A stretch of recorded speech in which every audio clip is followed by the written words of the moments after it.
all grants of public lands as state-looted lands.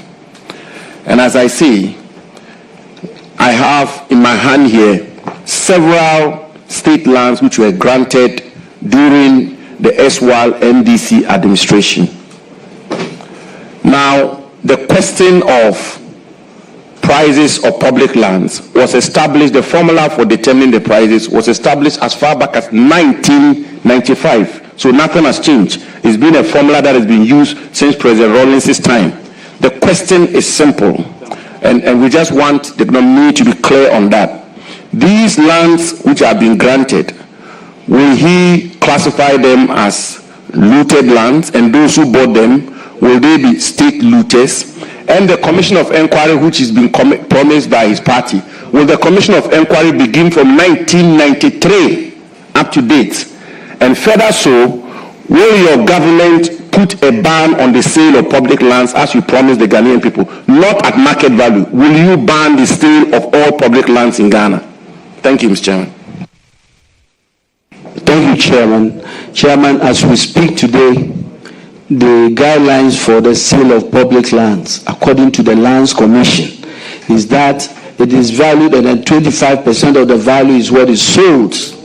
And then the rest is paid through grant rents. What I am telling you that is different, and that's the commitment of the new NDC government, is that that will not happen anymore. And that public lands will be valued, and anybody, first of all, it should not be sold. If there's a need to sell it at all, it has to be done at the current market value, and make sure that the people of Ghana are not shortchanged. Any attempt,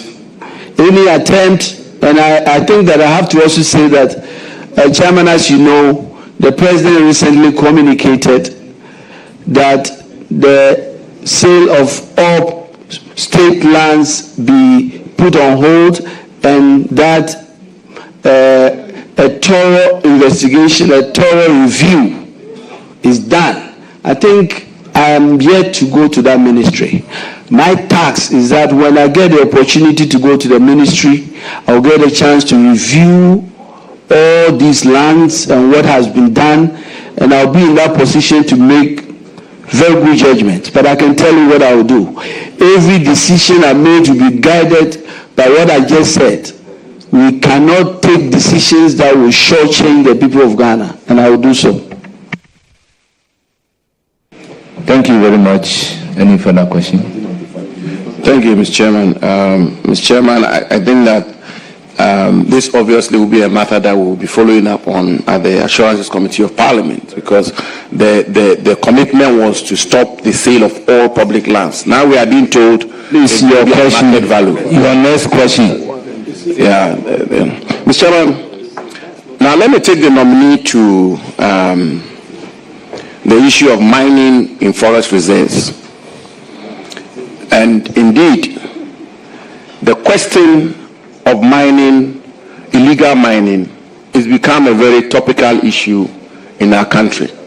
Mr. Chairman, you will recall that in a run-up to the 2024 elections, calls were made that a state of emergency be placed on illegal mining in Ghana. And indeed, the NDC, I have here in my hands, the NDC categorically committed, and I quote, NDC will have declared state of emergency to combat galamsey. There it is. This is dated 2nd October 2024. The Trade Union Congress asked for the declaration of a state of emergency to combat galamsey. The Catholic Bishops' Conference called for a state of emergency to combat galamsey. The nominee's party clearly committed to declaring a state of emergency to combat galamsey. Mr. Chairman, the question is, when will this state of emergency be declared? If he is given the nod as the minister responsible for mining, when will this state of emergency be declared to combat illegal mining in Ghana? Thank you very much, Honorable Nominee. Thank you, Chairman. Chairman, as you know, indeed it is true. The previous administration started very well. There was a ban of mining in all places for 6 months. It was extended to 9 months. But at the end of the 8 years, the outcome is what we all know. Degraded lands, polluted water bodies, and all-time turbidity levels according to the Ghana Water Company, and wanton destruction of forest reserves. These are clearly facts. That clearly indicates that indeed that fight was a failure.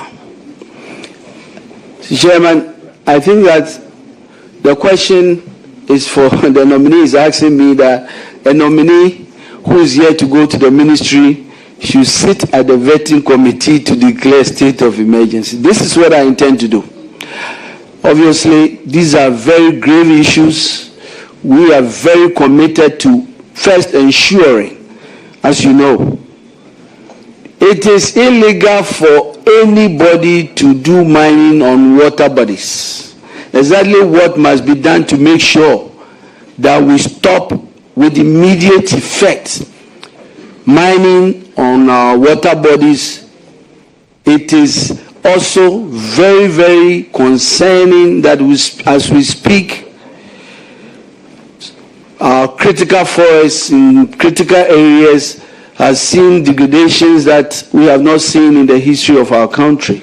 Exactly how do we address it to make sure that we bring back our forestry as in the condition and make sure that we restore biodiversity and our sustainable forests?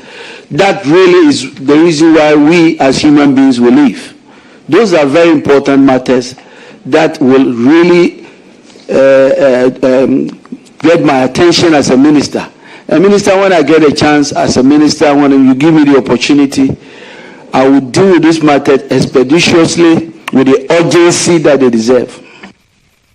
Mr. Chairman, I have a follow-up. Of course, the question is still pending, hanging, but I share in the sentiments of the nominee in terms of the need, the need to. Okay, go ahead.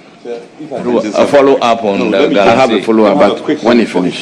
No, by the rules, let's allow the questioner to finish the follow-up, then we can give the floor to you. The questioner is yielding to me. The questioner is so are you forfeiting your right to ask a follow-up question? So go ahead with your follow-up question, then I can give you the floor. The Chairman, so as I say, I share in his sentiments on the need for us to protect our environment, and as a country will attest, a lot of effort was made, including Operation Halt and all of that.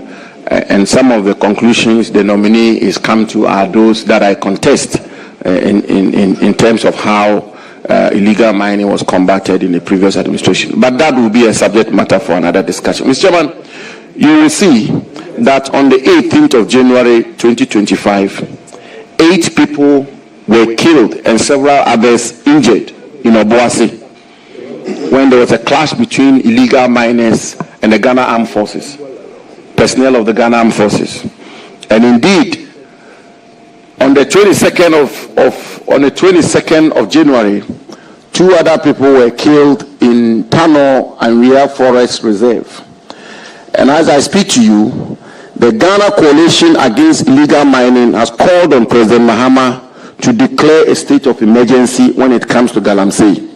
The point I'm making is that, in fact, the situation as it relates to illegal small-scale mining is worsened. It's worsened. 8 people were killed in Obuasi. Anglo Gold Ashanti's concession was attacked. 2 people have been killed. Altogether, 10 people have been killed. That obviously calls for great concern. And the question is specific. If the nominee may assist in guiding us on the policy position of the new government, so that we can all take that into consideration in evaluating his nomination. And the question is, the follow-up question is this. If given the opportunity to be minister responsible for lands and natural resources, will he follow through with his party's commitment to declare a state of emergency in dealing with Galamsey in Ghana? And if he says he doesn't have the power, will he make such a recommendation to the president pursuant to the commitment of his party in their manifesto. Will you make that recommendation to the president? Thank you very much. For a state of emergency to be declared in Ghana. Thank you, Honorable Chairman. Honorable Chairman, we face serious crisis with the wanton destruction of our forest, with the polluted rivers. I come from Elembele district and I've seen it firsthand. The challenges we face with the polluted water bodies. These are things that we all know, and I've already spoken about the important steps that must be done. Number one, Honorable members, let's have some order so that we can listen to the answer. number one, illegal mining must be combated. And let me say it very clear here, Chairman, we in opposition were very strong on the issue of illegal mining. As minister, we are going to stand together with the people of Ghana to fight illegal mining. It doesn't matter your status, it doesn't matter your political coalition. If you want to do mining, we have legal processes for getting licenses and doing mining. And this is the good news, Chairman. We have seen why we are where we are. We are where we are because, in my view, a lot of the attempts at addressing some of the issues failed because of some of the points I'm bringing. I come from a mining district. And so I can tell you that number one of the interventions we are going to do is to change the approach. One will be community engagement in a different way. How do we get the community to really be part of this fight? For example, I talk about community engagement and describe the community mining scheme. The community mining scheme has a good name, community mining. But let me tell you how it was done in my area. It was done by government officials at the local level engaging the work of a contractor who would then go to the community and meet the community and be introduced that this contractor is coming to do community mining. And then the community, young people will be hired as day laborers. So, Chairman, that's not the type of community mining, community engagement we are bringing. Number one, we are going to start a very genuine and transparent approach by first making sure that the people in the areas where mining occurs understand that the destiny of their area is in their hands. The river bodies, the forests, they are the leaders of these areas, and we are going to give them that respect and empower them, working with them to give them the support. If we are going to sell community mining, we are going to put it together in cooperatives and make sure we create enclaves, proper enclaves. And this is one of the problems, Mr. Chairman, and I think the former minister knows. Why is it that everybody is going crazy, digging everywhere? Because they are all looking for where the gold is.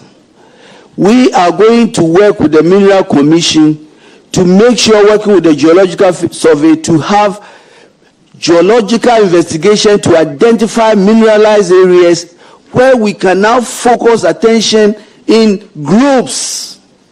When we talked about licensing and decentralizing, that's my second point, decentralizing the licensing regime, because we want the communities to be empowered. Nobody is going to wait for 4 years to get a mining license. They will do illegal mining. But guess what? We are going to make the process such a way that it is easy for them to go through the process. Because ultimately, our focus is to make sure that we deal with people who are engaged in illegal mining ruthlessly, because we've created a pathway, we've empowered the community to do the right thing. And that is what we are going to do. Mr. Chair, thank you. Follow up. Leader, congratulations. Yeah, your answer to the honorable member's question on sale of state land, I like the aspect where you said that you are going to go out there for value for money. That is correct. Now, I am reliably informed that these sales started way back 1995. What are you going to do? All the lands that have been disposed of since 1995, where value for money was not established. Would you, because this is a subject matter that is very critical to Ghanaians. Value for money was not established, in your view. Would you reverse this sale? Chairman, I've told you how far we've come. Started where state lands were basically given for free. We got to a point where 10% was required, and then the rest we paid through ground rent, and then we moved to 25% of payment and the rest paid in ground rent. What I'm saying is that the new focus will be that first, state lands must not be sold. But if there's any need at all in the interest of the public, and obviously that happens when urbanization and the need to develop, the need to commercialize and other factors, we even get to that point, then we have to make sure that the current market value is what will guide that sale, so that the people of Ghana who we are holding this land in trust will not be shortchanged. And as minister, I will guard that jealously. Okay, so you are looking into the future. That is going to the future. Is that correct? That's so correct. What about the wrong that has been perpetuated already? According to your view? Chairman, I already said, His Excellency the President has already directed a complete review for us to have a long list of all sales of land. When you give me the opportunity as minister and I go to the Ministry of Lands and Natural Resources, the good is I'm here in Parliament. I'll be happy to come back to this house to discuss with you the way forward. But this is what I know. We will not allow anybody to shortchange the people of Ghana. Thank you, Mr. Chairman. Mr. Chairman, it's all well and good, but the commitment was to ban... Your last question, please. The commitment was to ban the sale of all state lands. No, I'm taking the place of the chief whip, so I'm entitled to 6, I'm told. So I have 4 more questions. Yes. He's the minority. He's taking... Yeah. Please, your last question.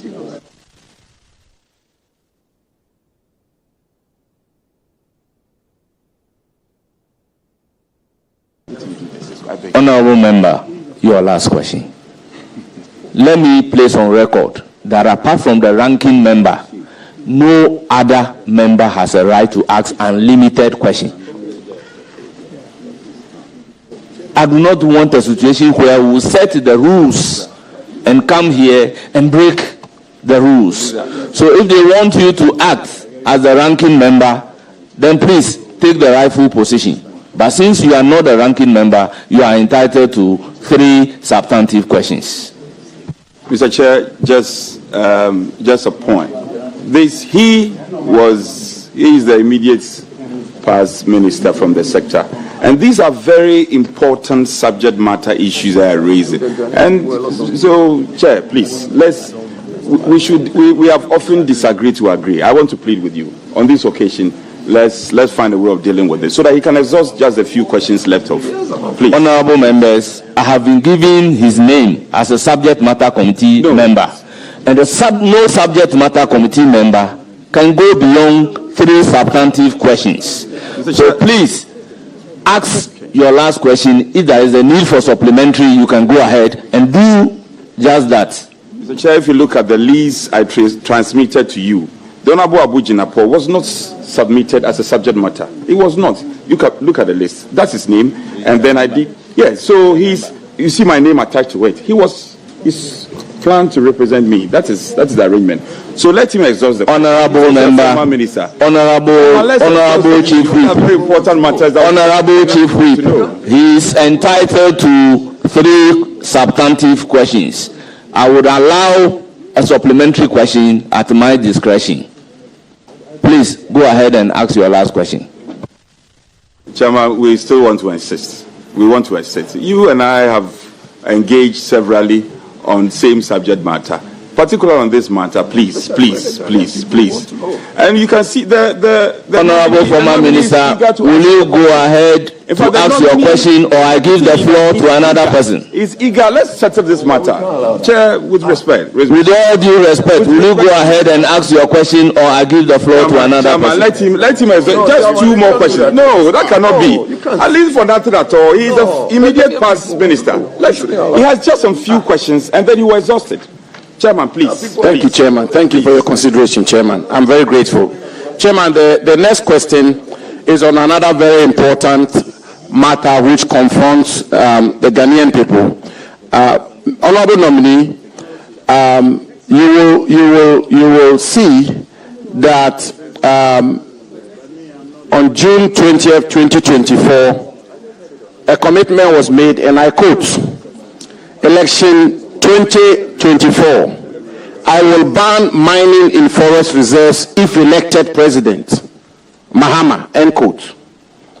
And you will see that the president emphasized, for example, that all mining in forest reserves will be banned, just like public lands. I mean, now we are being told that there will not be a ban, but that there will be a market value. But I'm saying that in the same token, in this particular commitment, the president, then candidate Mahama, committed that, and I quote further again, where he said, and I quote, we are going to ban mining in forest reserves. As for that, it is non-negotiable, end quote. Will mining in forest reserves, all mining in forest reserves be banned? And if so, when? Thank you. Thank you, Honorable Chairman. Honorable Chairman, it is correct. We have said that there will be no new mining activities in forest reserve, and the intention is to make sure that LI 2462 is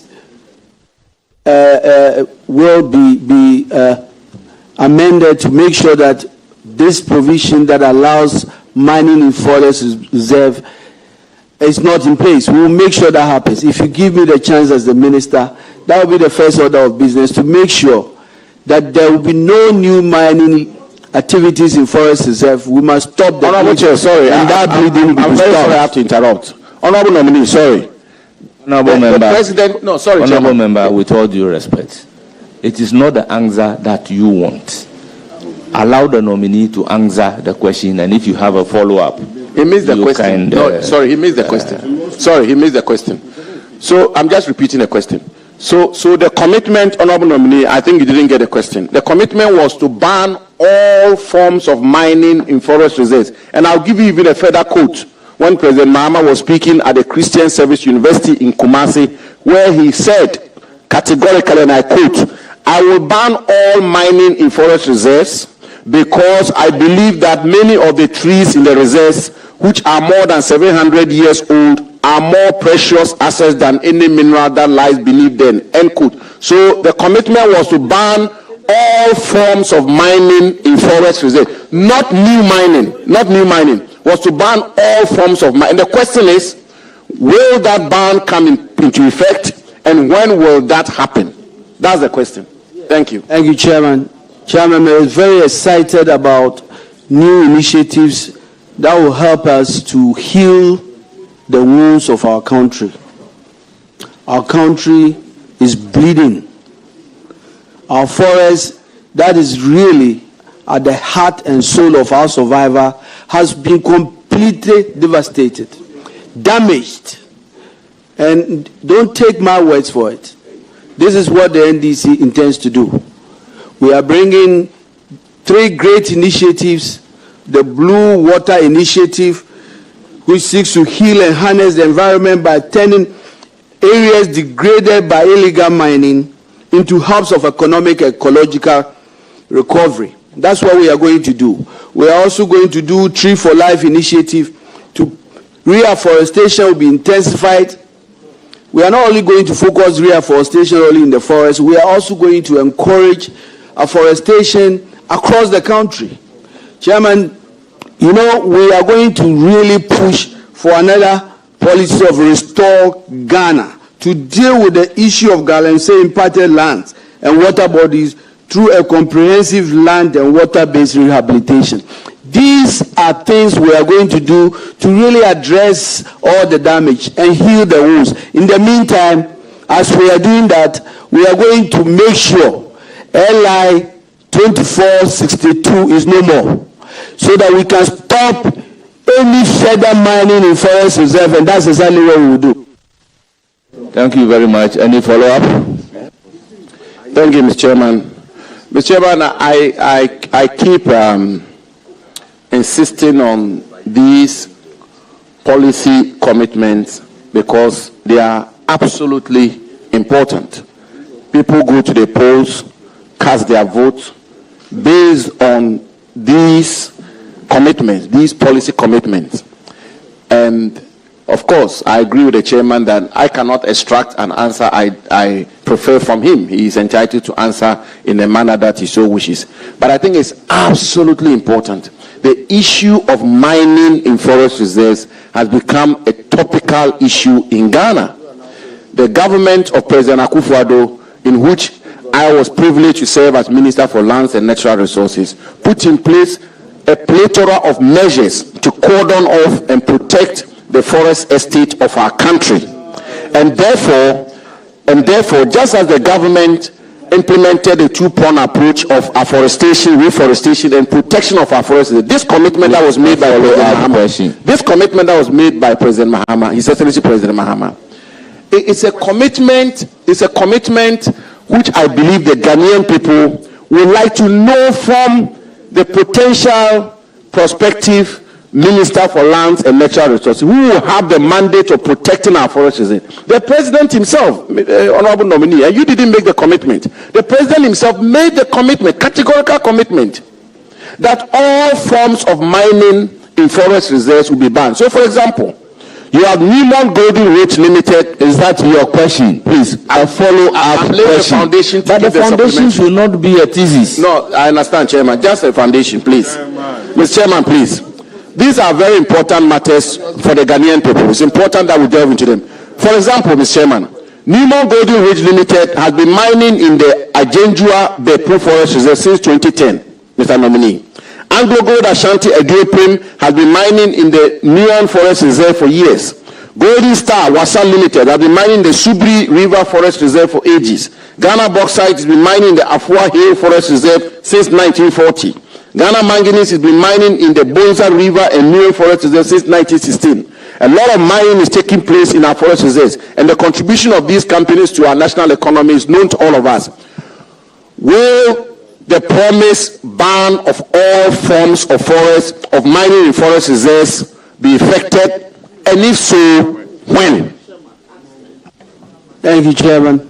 Chairman, well, the question is asked and answered, but I will give the floor to the nominee to repeat his answer. Chairman, I think I answered the question, but let me say that these very reputable international companies who have been mining the forest reserves are not the reason why our forest is bleeding today. The reason our forest has been degraded and destroyed is because we allowed political apparatchiks to take over our forest and destroy it. What I am saying is that we are going to stop all these illegal mining activities in our forest reserve with these measures that I have described, the Blue Water Initiative, the Tree for Life Initiative, and Restore Ghana initiatives to make sure that we harness our forests and bring back biodiversity and the ecological life of our forest. We are going to do that. But we are not going to open ourselves for further damage. And that is why we are going to stop further, issuance of any license for mining in Forest Reserve. Honorable nominee, you've mentioned political apparatchiks. First of all, can you define these? What do you mean by political apparatchiks? And can you give us some examples? Chairman, I think I meant people who are doing illegal mining in this forest reserve. I think that's what I was trying to describe. Okay, Mr. Chairman. I will proceed to give the floor to Honorable Soini. Oh, Chairman. One more question. Thank you. Oh, just one more. Thank you. Sweeney, you yield to me. And you think I'll do that? Yield to me. Why do you think I'll do that? You have not ended. You have not ended. Thank you, Mr. Chairman, for the opportunity to engage with the nominee for Lands and Natural Resources, Honorable Kofi Amabua. Honorable, congratulations to you. Thank you. Mr. Chairman, Honorable Amabua is an astute gentleman who has deep knowledge in the area that he has been nominated to serve in. And I have no doubt whatsoever about his competence. I worked in the media when he was Energy Minister, and I did work very closely with him, and I can attest to his passion and his commitment to the upliftment of this great country of ours. And so I can only wish him well and hope that he will carry that same zeal and commitment and passion to the ministry to make not only his constituents proud, not only his party proud, not only the President, His Excellency John Dramani Mahama, who has reposed his confidence in him, proud, but the whole country very proud. But because this is a constitutional exercise, allow me to field a few questions that I'm sure will go a long way to convince the good people of Ghana that indeed you have what it takes to deliver to the expectations of all Ghanaians. Once again, Honorable nominee, congratulations to you. But to my first question, it's something that has been touched around this table, illegal mining. It remains a major concern in this country, causing environmental degradation, water pollution, and loss of arable land. Honorable nominee, what strategic policies will you implement to combat illegal mining effectively while balancing the need for sustainable livelihoods for local communities? Chairman, I have a three-pronged approach to dealing with this menace. And as I've described it, community engagement, enforcement, and prevention. Community engagement because, Chairman, we must first start by acknowledging that the people who can really deal with this problem are the people at the local level in the mining areas where this happens. And so to that extent, we must engage our chiefs, our community leaders. We must sensitize them, we must give them the training needed, and we must empower them. First of all, we must also reach out to them. One of the reasons why, and Chairman, let me tell you the enormity of the problem we are dealing with. According to the Minerals Commission, 3 million Ghanaians are involved in illegal mining activities, directly and indirectly, in 12 regions across the country. So this is not a problem that you can wish away. And so we need to tackle it and tackle it well. Just a second, Honorable Leader. You had just... Yes, speak. Please. Mr. Chair, bear with me. Let the nominee land with the answer, and I can recognize you on a follow-up. Yes. Please, he just made a statement that 3 million What will Ghanaians- happen is that hold your question down. Let the nominee finish with the answer, then I can give you the floor to do a follow-up. Mr. Chair, let's have an interaction. He's a fine man. Let's have an interaction. Please, go ahead and complete your answer to the question. And so once that happens, the focus is to make sure that mining activities are going to be done legally in all approved areas. How do we allow that to happen? We have talked about decentralizing operations of the regulatory institutions. Because one of the reasons why so many people are engaged in illegal mining is that the processes for getting a license sometimes is so cumbersome and so long. Of course, unless you have political connection, as you could see. But to decentralize these services, to allow these communities who will now know that if you want to do legal mining, this is the channel. You can even do it at the comfort of your computer and register. I'm very happy that the Minerals Commission is making progress with digitalizing some of these services. Now, having done that, we also need to go further. The NDC has said in its manifesto that we are going to recategorize mining. As we speak, it's small scale and large scale. And guess what? We can have one person with 30 licenses doing mining small scale, which requires you to do it in a 25-acre land. And then you do one small scale here, contiguously. If you put it together, you are doing large scale. But we don't have the classification for a medium scale mine. So that makes supervision very difficult. And that is why we are saying that we're going to recategorize mining, create cooperatives, and then create what we call the Gold Board, which will really be the support system for this cooperative mining, providing support, providing assistance, working with the universities to bring geologists and experts to be in the same location. The reason we don't have problems with large-scale miners is that they are organized, and so you can manage them. The intention is to create a system that allows everybody to feel that it is easy to do legal mining, and that's what we'll pursue. Thank you. A follow-up. Yeah. Leader, just a few follow-ups. You had said that 3 million people are involved in illegal mining. I find that quite... Direct and indirect, and I got that information for the Minerals Commission. Okay, that's fine. You also said that you are going to ensure recategorization. Recategorization. That's the plan. Yes. Now, I want to hear from you solutions. I've heard you lament a lot. You talk about the pollution, turbidity of water, and all that. Oh, keep quiet. Are you in the chair? So, Order. Leader, I want you to elucidate on the effect. And the catchword is positive. What will be the positive effect on this, your concept of recategorization? Chairman, as I said earlier, the recategorization will allow for easy monitoring and supervision. It will also help build capacity and allow small-scale miners to move. You know, as Ghanaians, what are we looking for?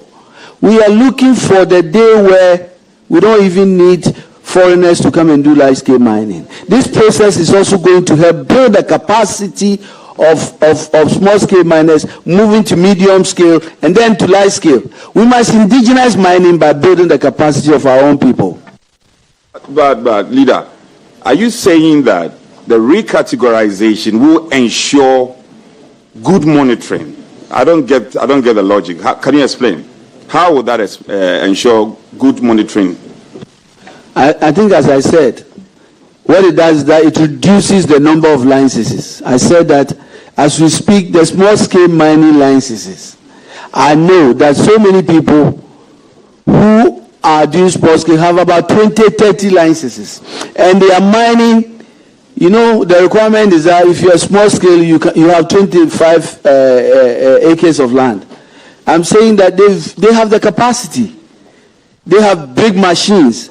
But they are still classified as small-scale mining because there's no category of medium scale.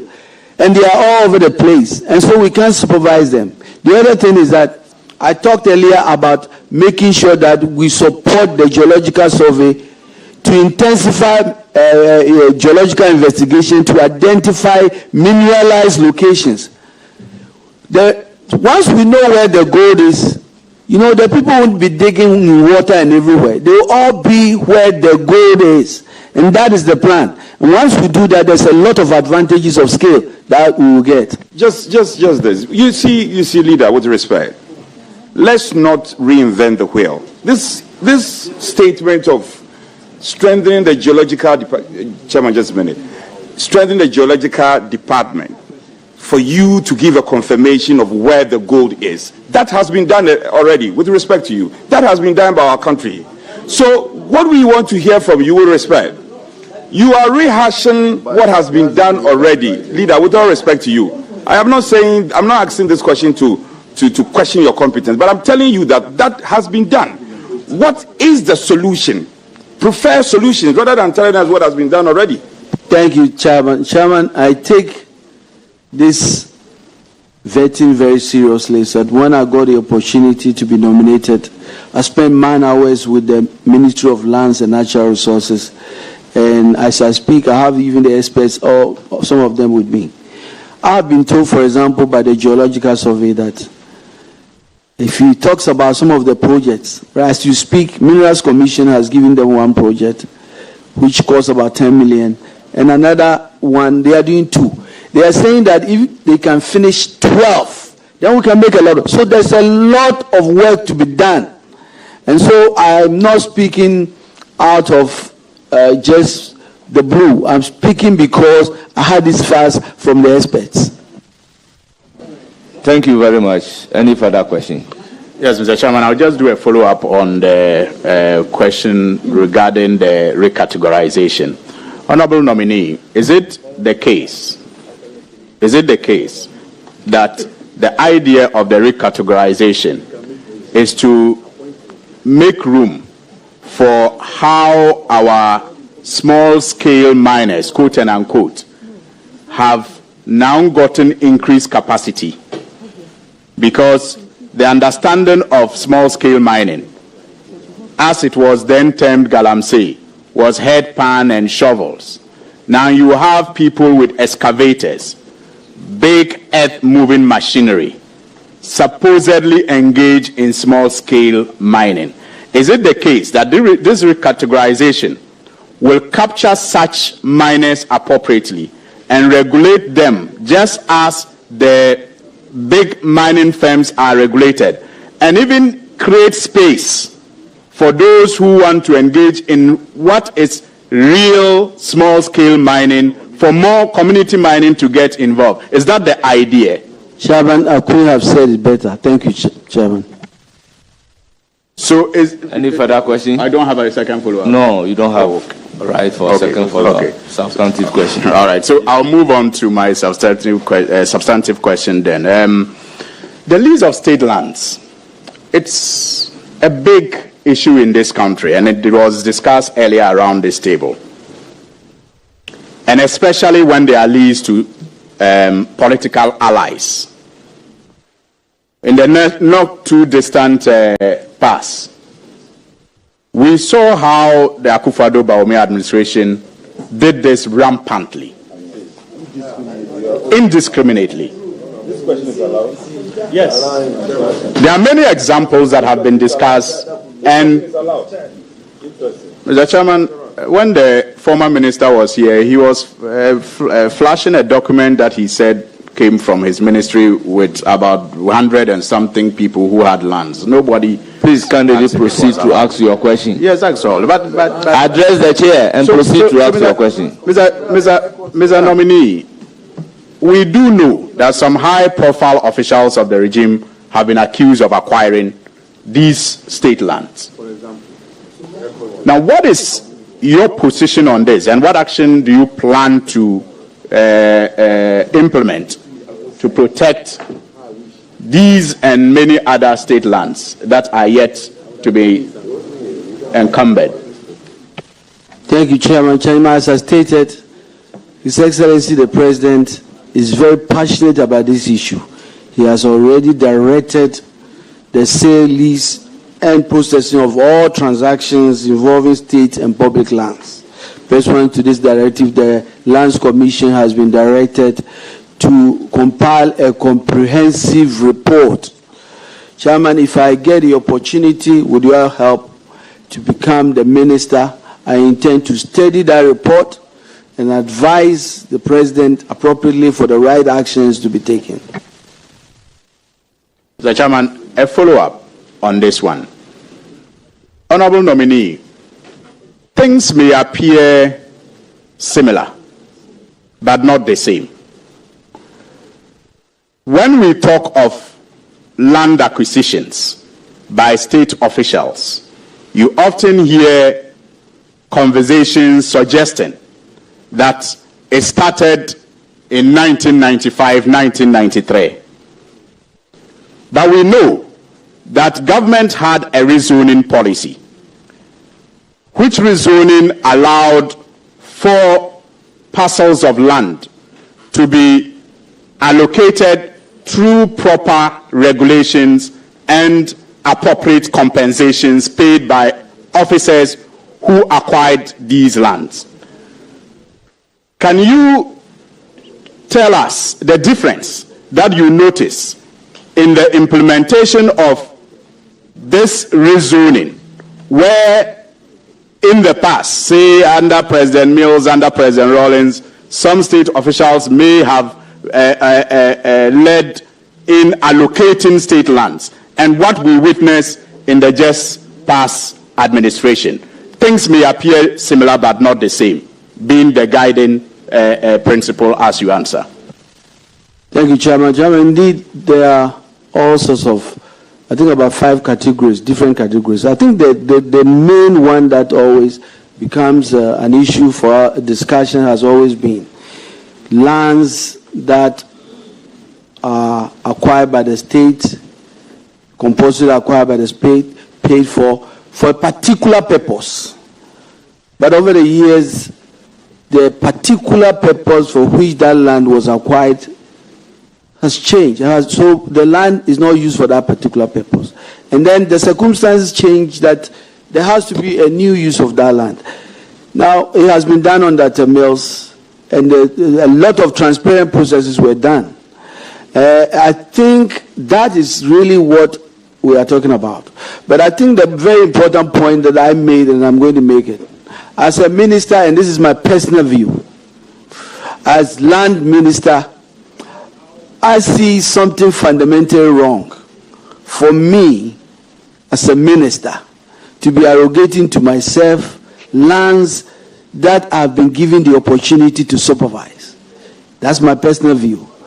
I believe the policy that we bring in that says that if there's really a need for such circumstances as I have described to allocate land, then those lands must be reevaluated and sold at the current market value so that the people of Ghana whose land we are holding in trust are not shortchanged, and that's what I intend to do.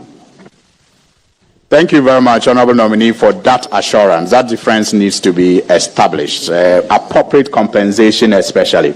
And like I said earlier, I have no doubt at all about your competence, and I join many other Ghanaians who share that same view. And so we are wishing you well, and we hope that you live up to the expectation. My last question is on land guards. Land guardism. The incidence of land litigation, double sale of land in Ghana has been recurring, especially in our cities. What will you do as a minister to address this situation, especially when people, do this because of, engage land guards because of this double sale of lands? What are you going to do about the double sale of land, which leads to land guardism in some cases? Thank you once again, and congratulations. The very best of luck to you, Honorable Nominee. Thank you very much. I think the Land Act 2020 at 1036 has already made strict provisions in addressing this issue. As Minister, what I will make sure we do is to make sure we strictly enforce this act.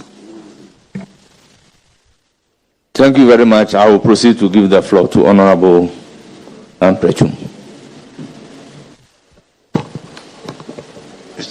Thank you, Mr. Chair, for this opportunity.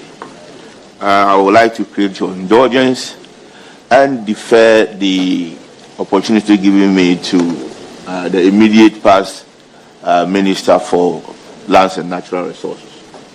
Thank you. Thank you, Mr. Chairman. Mr. Chairman, the first question, Please, honorable members, I understand Honorable Amprechum is here as a subject matter committee. Let me remind all of us that Standing Order 217 is very clear. If Standing Order 217 allows leadership of the subject matter committee to join, the same rule will not allow you to come here in your capacity as a subject matter committee to say that I now want to give the position to another person to ask the question.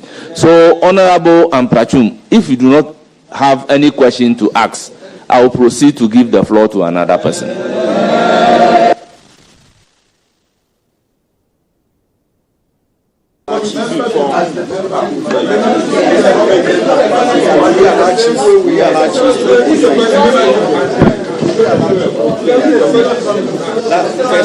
Honorable members, order. Honorable Amprachum, the floor is yours. You have the floor. You have the floor. Thank you. Thank you. Oh, there is no need for any noise, please. Why should there be? Yes. Please. The honorable member who introduced himself. Yes, sir. Out of order. Please. Please. Please. Please. Amprachum, you have the floor, Honorable. Thank you, Chairman. I submitted his name. Mr. Chairman, thank you for giving me this opportunity to ask my question to my good friend, Honorable Kofi Bua. In all honesty, I see in him somebody who will do a good job if he's given the nod. Thank you, Chairman. But I hope that he will do justice to the questions that will be posed to him today. You can't direct me. Okay? Honorable Amprachum, address the chair. Chair, advise the members. Honorable Amprachum, address me. Yes. Address me. With true fire, I will throw fire. Yes. Senior member. Withdraw. Police have got to behave. You don't come and heckle me, right? Yes. I've got chairman to defend. Don't. Just do what? Mr. Chair, Honorable, I want to find out from you, first and foremost, if you are going to allow chiefs to be part of the issuing authority of licenses, mining licenses. Oh. Chairman, I think that the chiefs are already very important, integral part of land administration in Ghana. I think that what I had said was to make sure, and I will tell you my experiences as a member of parliament from a mining district. The reason why I kept talking about this decentralization, I kept talking about making sure that the regulatory authorities are at the fingertips of people at the local communities, that the chiefs have access to them, is that we are trying to avoid what has happened in the past. When you are in your village one morning, a guy comes to you and waves his document that I'm here to do prospecting. I've been given a prospecting license by a Minerals Commission. He meets this guy, they say this is the Abusuapenyin. He go and see him, he buy him the drink, and give him all the things he has to give him, pour the libation, and the guy go and start. Before we know it, there's a problem. There's a problem because the guy that he saw and gave him all that drinks is not a Busuapini, in fact. When we decentralize, when we get the mining authorities, the EPA, the Minerals Commission, to be in direct link with the authorities at the local level, what it means is that the processes will be done in a way. You know, the requirement now is that before you give licenses, you have to go and give notice and do public hearing. Does that happen? No. So these are attempts at empowering the people at the local level to make sure they have access to the authorities that are giving these licenses, to be able to give proper feedback so that all the challenge you've seen. I have witnessed prospective licenses being given to mining company going to somebody's cocoa farm and tearing it down. And then there's problem.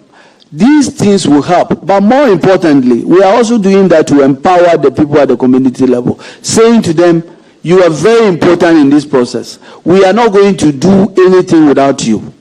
In any event, you have access to us. So you want to do mining, please don't do it illegally. You have access to us, we'll give you the right channel and train you and give you the capacity to do it. And that's why we are doing that. Thank you very much. Are you done? Are you done? Are you done? Any further question? Yes. Honorable nominee, my question was very specific. And it looks like you have just been dancing around it without actually hitting the nail on the head. I was specific. Honorable Amprachum, you may not like the answer, but apparently that's the answer. I want a specific answer, and it's regarding the role of the chiefs. Simple as that. You can give me all the answers, but I will go back that I will want specifics. Would you permit chiefs to be part of the issuing of mining licenses? Chairman, you know, when you are drafting a policy, you envision it and you think about the problems that has happened in the past. I've just described why we are moving in that direction.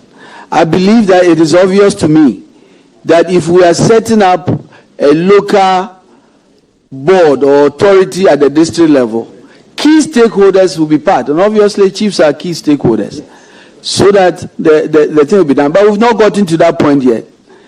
I believe that, Honourable Member Chairman, if you give me the chance to go to the ministry, we will fine-tune those policies, and I'm sure that I will come here and I'll be able to give you concise answers. Any further questions? Thank you. I know we will be around to give you all the help you need. Good friend, thank you. Mr. Chairman, Mr. Nominee, my question has something to do with the involvement of the military in the fighting of Galamsey. On page 78, which one? This one.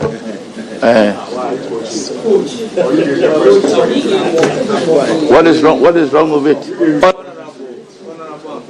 Address the chair and proceed to ask your question. Thank you, Mr. Chair. No. Will your government, again, another specific one, I like specifics without going round in circles. Will your government continue with the military involvement in the fighting of Galamsey?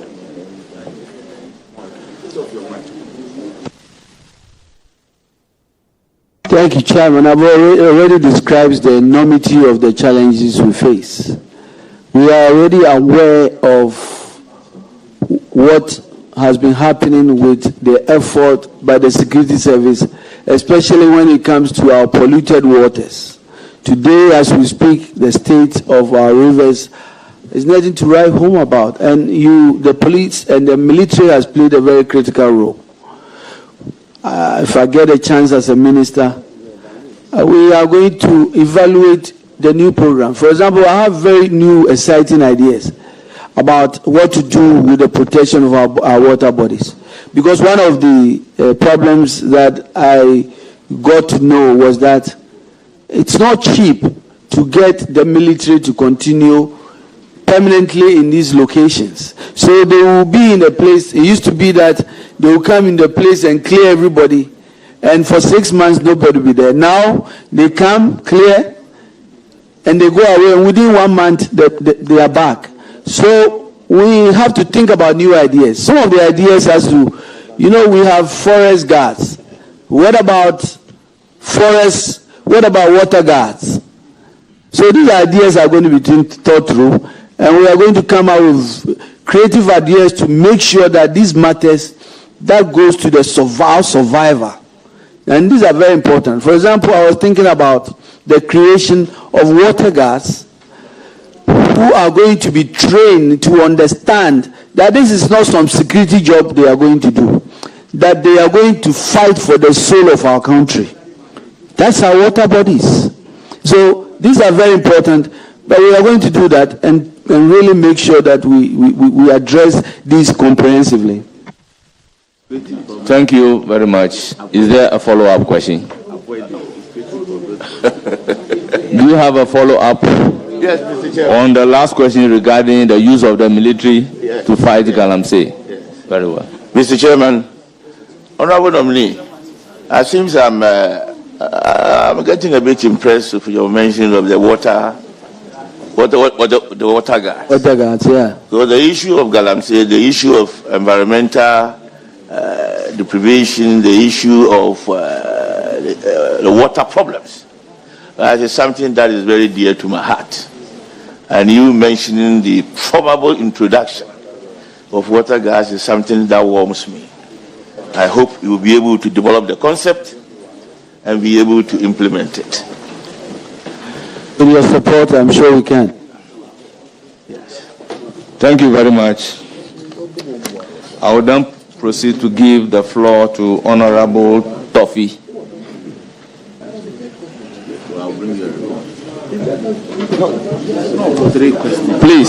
Please, let me repeat them for you. The first question is on mining license. The second question is on the consent of the chiefs in doing so. The third question is the use of the military in the fight against Galamsey, which I have given you the opportunity to ask a follow-up question, if any. And you have asked the follow-up, and the follow-up has been answered. Apparently, former minister responsible for lands and natural resources, you are not the chair. Chairman, so I give the floor to Honorable Toffee. Just a minute before you do that. With respect, as an available ranking, I have a duty to help you navigate. In fact, what you are referring to as his second question was a follow-up to the first question. So in actual sense, he still has one question to ask, a substantive question. Please, no, second one, and now a follow-up. It was a follow-up. Yes, that's it. He can speak for himself. He can speak for himself.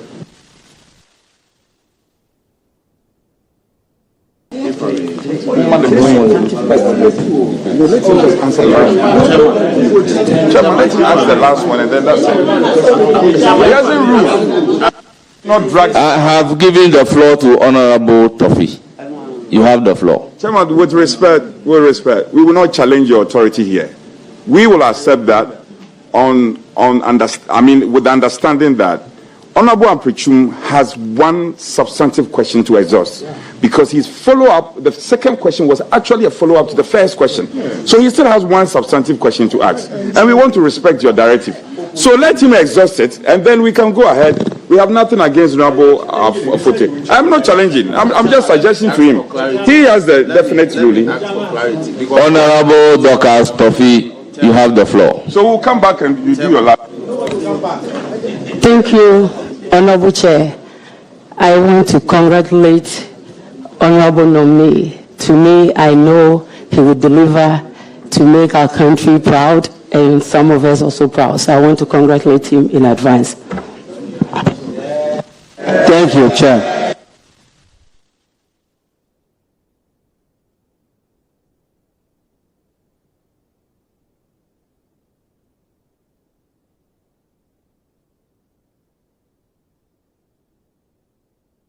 Thank you very much. Let him do just one substantive. We are done. Oftentimes you ask us to understand. We always understand you. Let him do just one, and then we'll I will give the floor to Honorable Kwesi Konedu.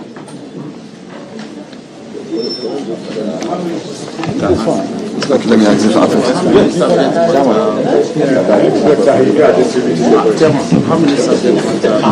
Chairman, thank you very much, Chairman.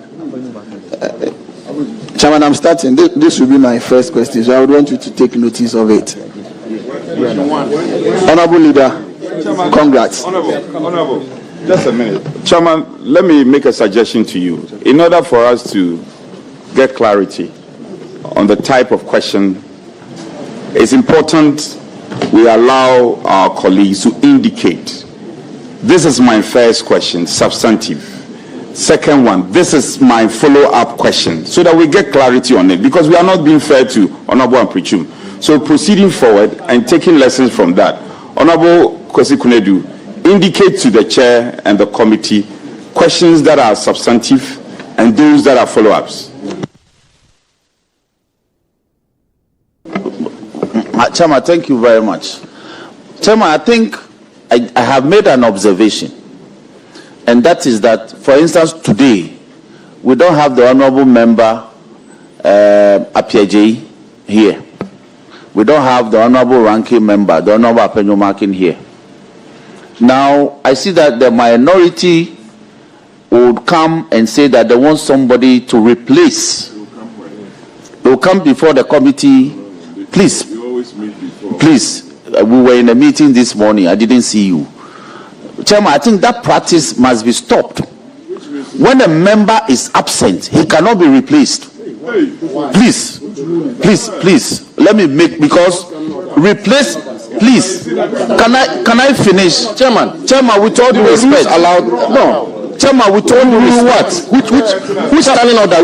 This committee is a committee of rules and procedures. May I? And Parliament of rules and procedures. Which rule? Abu, please. No, it's not about that. Which rule? Don't interrupt me. You don't have. No, which rule? Please. Let me. You want to make your own rules? No, Chairman, I'm not that. Chairman, let me refer the committee to Standing Order 217, Rule 1.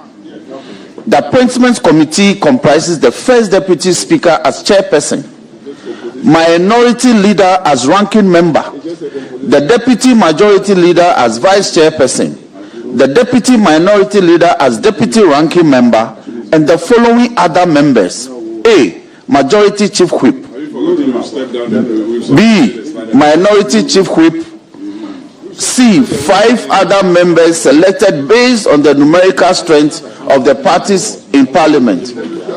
Mr. Chairman, with all due respect, no caucus can whimsically appear before the committee and suggest that a member, bona fide member, is absent, and therefore a certain honorable member be used to replace that person.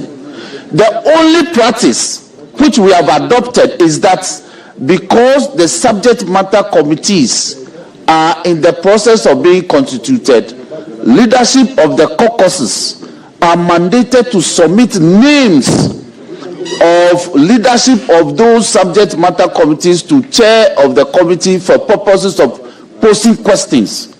But this practice where a member is absent, no excuse is given, then another is brought to come and replace him, is not borne out by our standing orders. The replacement cannot be whimsically done. It appears to be abused. So, Chairman, with all due respect, when a member on the other side is absent, please proceed, if you have quorum, to deal with the issues. Please.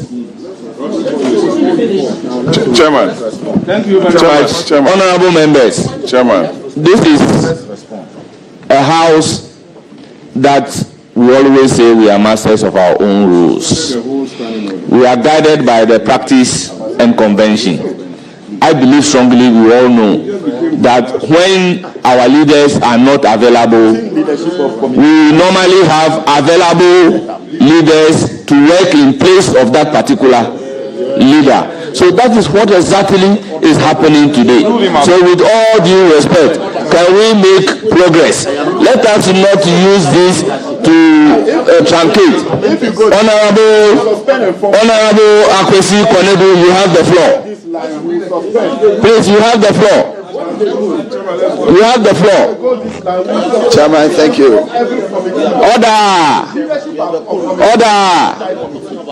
Order. Honorable, you have the floor. So what's your ruling?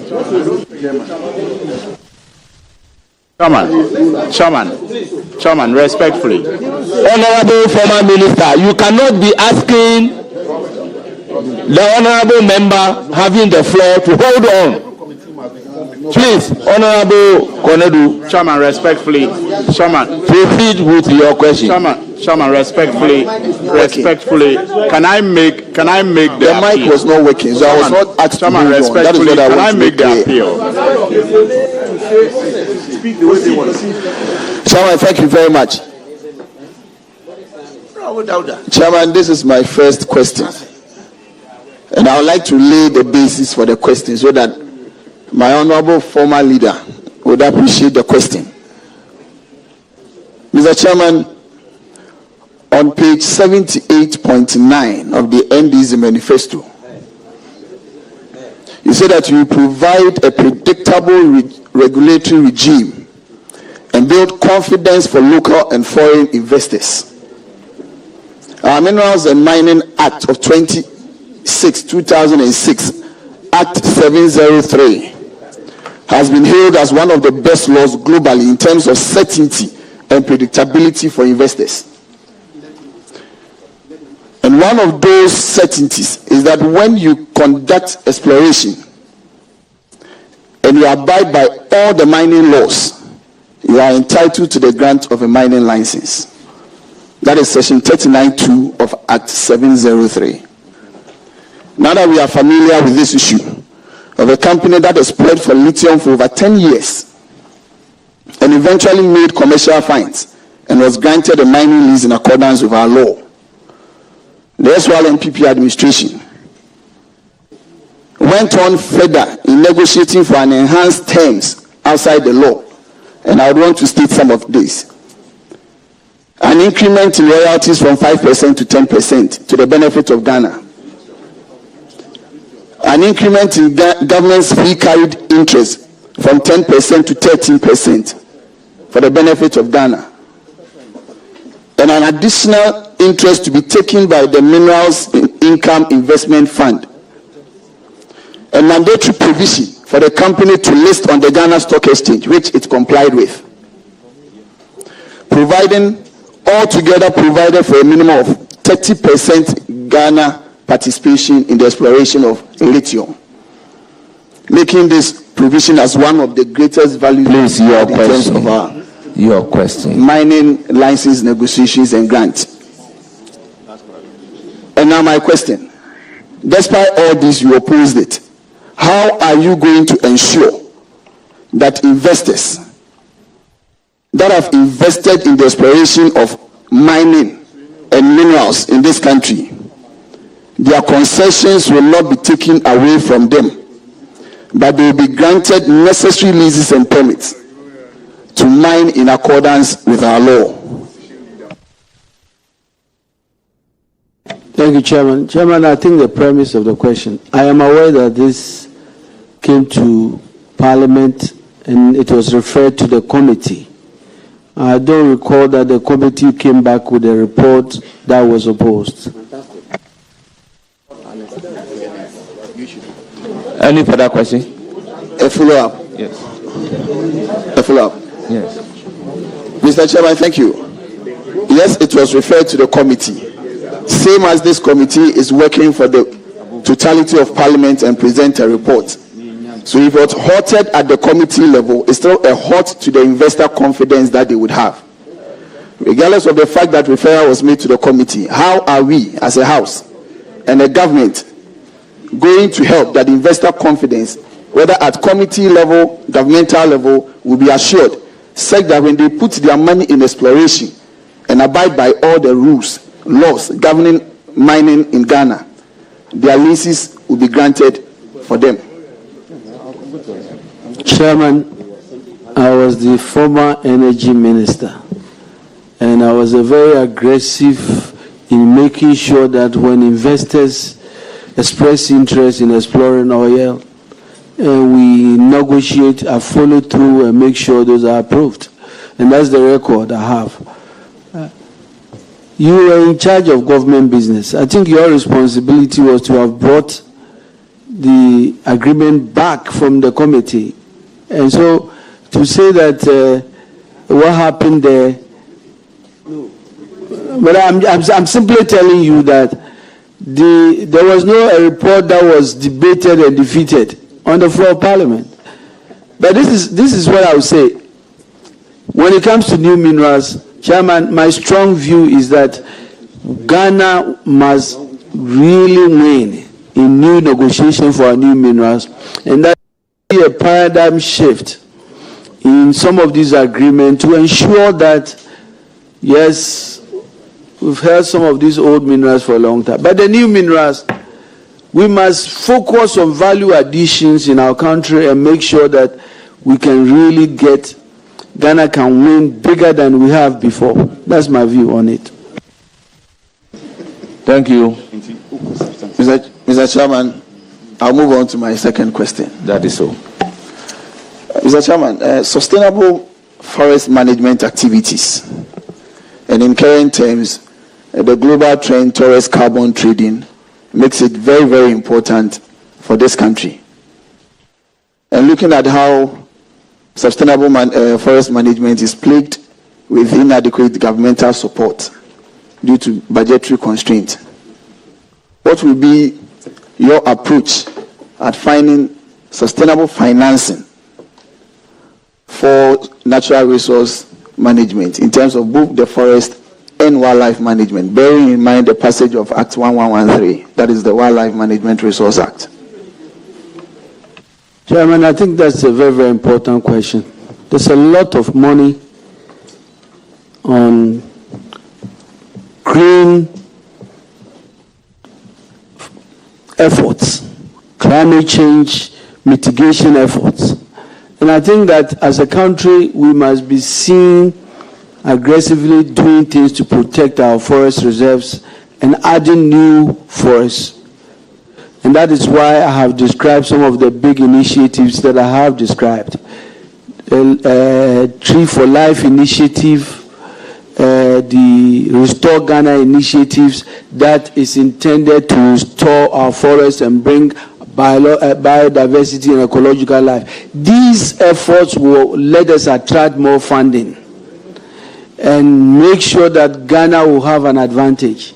And we intend to make sure that we heal our forests and undertake aggressive efforts in reforestation so that we can attract this funding, this climate mitigation funding that you have described. And as Minister, if I'm given a chance, that's the focus of my administration. Thank you. The floor is yours, Honorable Konedu. Thank you very much, Chairman. Chairman, my last question will be on one of the last acts that we passed. Please, that's your last question. I recognize the Chief Whip on a follow-up on the second question that you have asked.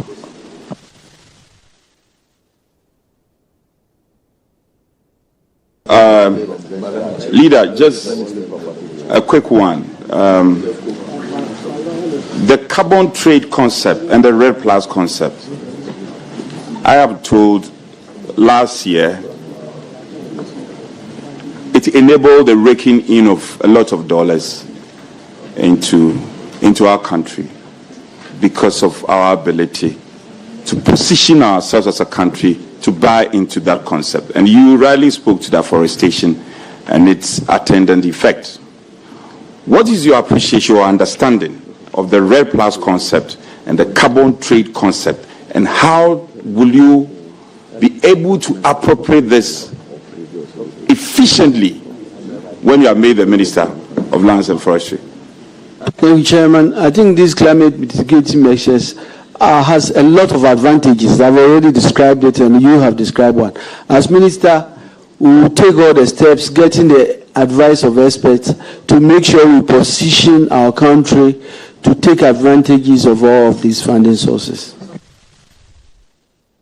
Thank you. Then we'll proceed to take your last question. Thank you very much, Chairman. Chairman, my last question will be on the passage of one of the last acts that we did. That is Act 1123. That is the Boundary Commissions Act. The Boundary Commission plays an important role in the maintenance of the territorial integrity of Ghana. It doesn't have a dedicated funding source that would equate to the role that it plays. Being familiar with the Act, what measures would you help put in place so that they have at least a dedicated source of funding to complement their activities aside the mega budgetary allocations that they get and donor funding? Thank you, Chairman. Chairman, the importance of the Boundary Commission cannot be overemphasized. As former energy minister, I witnessed firsthand how critical it is for us to protect the territorial integrity of our country, our three borders, with Togo, with Cote d'Ivoire, with Burkina Faso, and Nigeria. And I think it is imperative that we take the steps to ensure that this is done. If I get a chance to be nominated, I'll work very, very hard with the Ministry of Finance conferring to make sure that we fully fund the Boundary Commission. I thank you. Thank you very much. I will proceed to give the floor to Honorable Hajia Ladi Ayamba.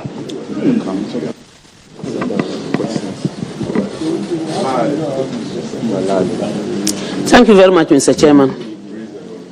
Let me first of all congratulate my able, hard-working, and don't listen to my language. I'm going to say my beautiful leader.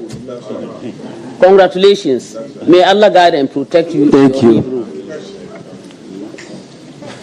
Mr. Chairman, my first question is, in January 2018, His Excellency President Akufo-Addo reportedly revealed that $5 billion was unaccounted for in gold exports from Ghana to the United Arab Emirates. A similar report indicates that Switzerland imported $7 billion worth of gold from Ghana, but records show that Ghana exported just over $3 billion to that country. Honorable nominee, can you explain the cause of the disparity between the volumes of gold that is reported in, say, Dubai, and the volumes of gold that are reported by the Precious Minerals Marketing Company, PMMC, and what would your approach be to address this? Thank you. Thank you, Chairman. Chairman, this is a very serious concern. A country that is struggling to get money to bolster ECD in foreign exchange, we hear stories that we are being shortchanged. I think that it is a matter that we must take seriously.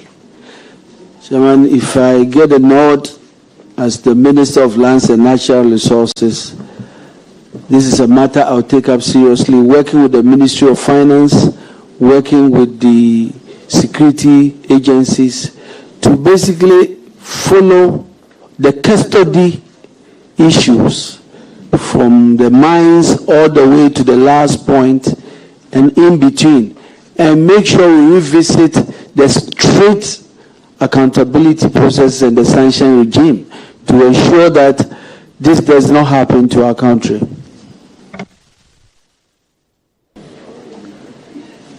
Any further question? Yes, please, Mr. Chairman. Thank you, Mr. Nominee, for the precise answer.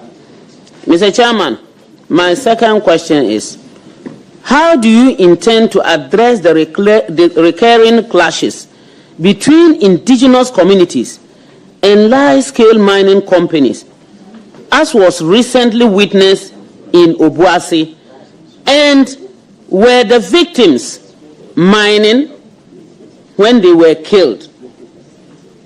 Thank you. Thank you, Chairman. Chairman, this is a very important question that is so dear to me. Chairman, I come from the Western region, and I have been a member of Parliament before the regions of the Western North and Western region was divided, so I'm very much aware of some of these challenges. But Chairman, I think that there's something that I hope and I pray I'll be remembered for. I want to be remembered for as the minister that finally got large-scale mining companies to finally bridge the gap between these companies and the communities in which they operate. Chairman, this is very critical because this has gone on for very long. What are the root causes of this problem? And I'm going to be very brief. Chairman, if a company is given a huge tract of land to mine, and they mine the area for 10 years, and they move to another site, and they have no plans to visit this location for a period of time, the community in that area, their lands, 50% of their lands is what has been taken.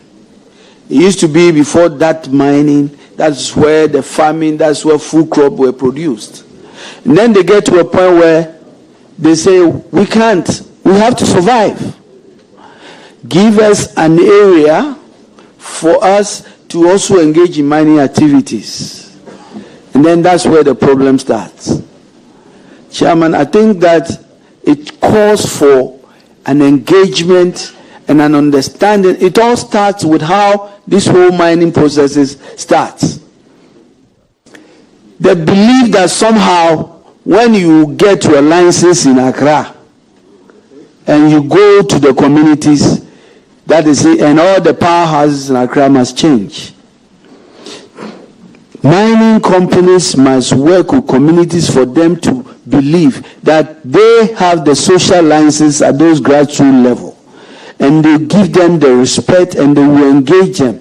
That way, you will see that there will be a win-win. For example, how beautiful will it be for a mining company to allow this cooperative mining that I'm talking about, to allow a community that we ourselves are going to take the lead in building your capacity, because we live here with you. We're going to help you build your capacity, and in the process, Chairman, you know, the community will start believing that there's real benefit for this mining community being here. Oftentimes, it is not the case. And I give you the example of a 2-kilometer road where a mining company, yes, they pay taxes, so that responsibility is with the central government. But guess what? This is not about the central government. It's about you and that community and how you can build trust and relationship. I think all of the things you described comes out of that. I believe if we can reset this fundamental relationship and build trust between mining communities and companies, all these challenges will not happen. And as minister, I intend to drive this new paradigm shift. Thank you very much. Very well. You have the floor for your last question. Thank you, Chairman. The recent discovery of green minerals such as lithium in commercial quantities in Ghana has raised questions about what Ghana stands to benefit from this resource, given our experience from several years of mining gold and other minerals. Mr. Nominee, if given the nod as a minister, what would you do differently to ensure that these new discoveries inure to the benefit of our country? Or are you yet going to wait to make sure that people who might run there illegally, in quotes, their excavators and other mining equipment would be seized and burned, as we saw previously? Thank you, Chairman. Thank you, Chairman. I think it's a very, very important question. Chairman, we must focus on these new minerals.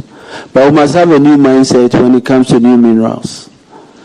When our great hero, Osajifo, Dr. Kwame Nkrumah, said long time ago that as a country we must ensure that we start building the commanding heights and make sure Ghanaians are the ones holding the commanding heights of our economy. He meant that in critical sectors of our economy, we must build Ghanaian capacity to make sure that we can get Ghanaians to lead in our industrial capacity. Somebody asked the question, why is Johannesburg so prosperous? And why is Obuasi so impoverished? The answer is simple.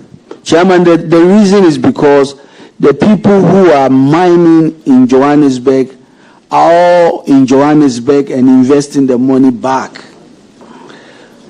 The people who are in Obuasi, yes, we want the investors to come, but oftentimes those reinvestments do not happen there.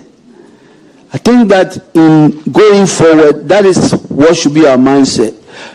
Trying to make sure that these new minerals, and somebody said it in a very blunt way, if we are not going to get companies to come and add value, let it remain on the ground. That should be our mindset. Thank you very much. I will proceed to give the floor to Honorable Alhassan Umar.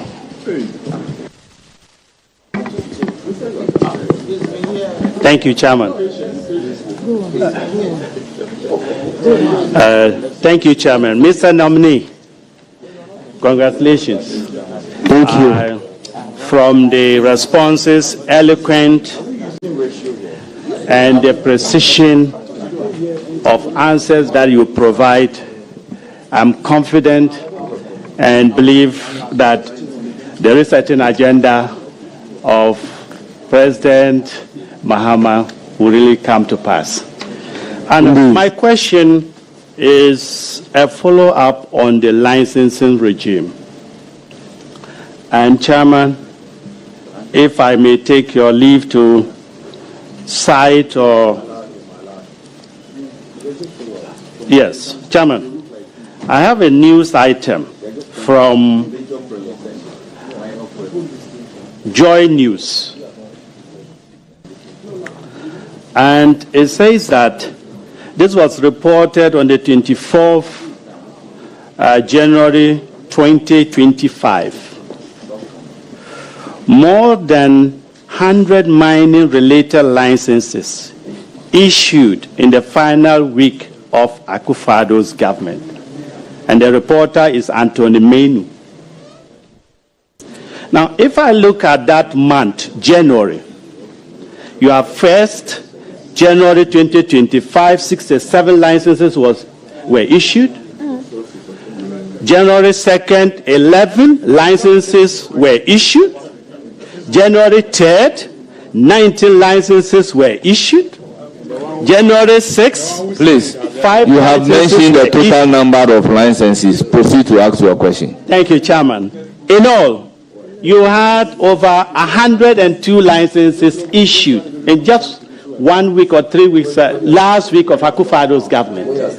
I want to ask you, Mr. Nominee, Mr. Nominee, I want to ask you, also, it has been further reported that just about 50 small-scale mining licenses were issued between 2009 to 2016, as opposed to over 2,000 licenses from 2017 to today. What is your position on the current licensing regime in the small-scale mining sector? Do you think the current status quo has contributed to the increased rate of environmental destruction in the country? Thank you.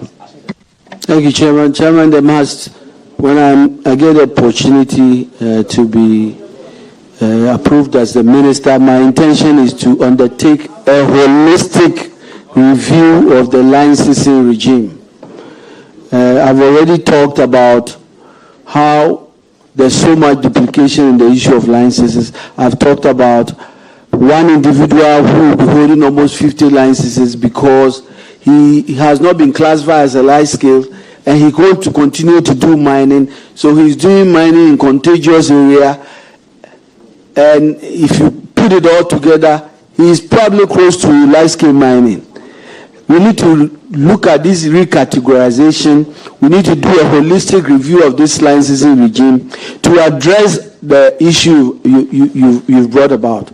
I think that part of the problems we've had, as you have described, in terms of what we see in the pollution of our water bodies and destruction of our environment, has to do with some of the illegalities, not only perpetrated by the illegal miners, but even people with small-scale mining licenses. That is where we must focus on, and to make sure we organize them well, to make sure we can have supervision and monitoring, to make sure we can use modern technology to focus this industry so that we will not have the challenges we've had. Thank you. Chairman, just a second. Thank you. Before you come in, please, hold it. You have a supplementary. No, on the main question. If you have a supplementary, go ahead and ask, and I will thereafter give you the floor. Thank you, Chairman. Mr. Nominee, will you consider revoking licenses that were acquired without the process or procedure? Thank you, Chairman. Please. I've said that there will be a holistic review of all of these processes. Chairman, we are guided by the law. And what I would do as minister is to make sure that the right things were done according to the law. And so we will make sure that that is done. Thank you very much. This is a matter of law. Chairman, please, you have the floor. Just a quick follow-up. The honorable member who just spoke, honorable nominee, if you listen to me attentively, he alleged that over 100 plus licenses were issued by the Akufo-Addo administration just before they exited. And I was expecting you to either confirm or deny. You are now going to the ministry, and you gladly went ahead to answer the question. Would you confirm the data he put out? It's a newspaper. He quoted from a newspaper. Would you confirm that? Did you check? Is that the truth? Chairman. Honorable minority, please come. Honorable minority whip. The questioner was making reference to a newspaper publication. I do not know whether it is the newspaper publication that you want the nominee to confirm, or what exactly you want the nominee to confirm. Speaker, just to reframe my question. I know the mining leases, the Supreme Court ruling, mining leases come to Parliament for Parliament to either approve or otherwise. I don't remember any mining lease of such volume, such mining license of such volume coming to Parliament. So what were you speaking to? You were allowing yourself for him to mislead you? Is it the case that you were allowing yourself for the honorable member to mislead you? Is that the case? No, let him answer. No, let him answer. I'm out of order. And you have the power to, you have the power to rule me. Okay, I recognize Roxanne Gapamoko. Let him answer. Let him answer. Chairman, thank you. Chairman, thank you very much. Chairman, let me plead with my counterpart, the minority chief whip. who is the acting ranking, to take it easy. I know that he's had a lot of follow-ups. Please, Uma, please. Honorable Uma, please. We want to have this done expeditiously but effectively. So if the Honorable Chief Whip has a follow-up, it shouldn't be argumentative and badgering the witness. He could ask a follow-up, and the nominee will provide answers that they require. Some data was referenced, and the Honorable nominee spoke to the data. If the Honorable Chief Whip has a contrary view on the matter, he could post it as a follow-up.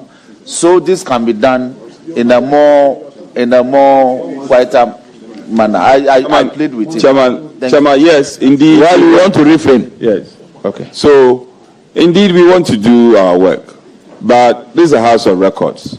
And you know, you have often made that statement, House of Records. The Honorable Member referenced some data. And I'm saying, for the number of months we were in Parliament before the 8th Parliament was dissolved, I do not remember such volume of mining licenses coming to Parliament for approval. Would you confirm this or not? But Honorable Ranking Member, the nominee never said so. It was a question that was posed to the nominee. Yes. I do not know whether your question is to the question being posed to the nominee.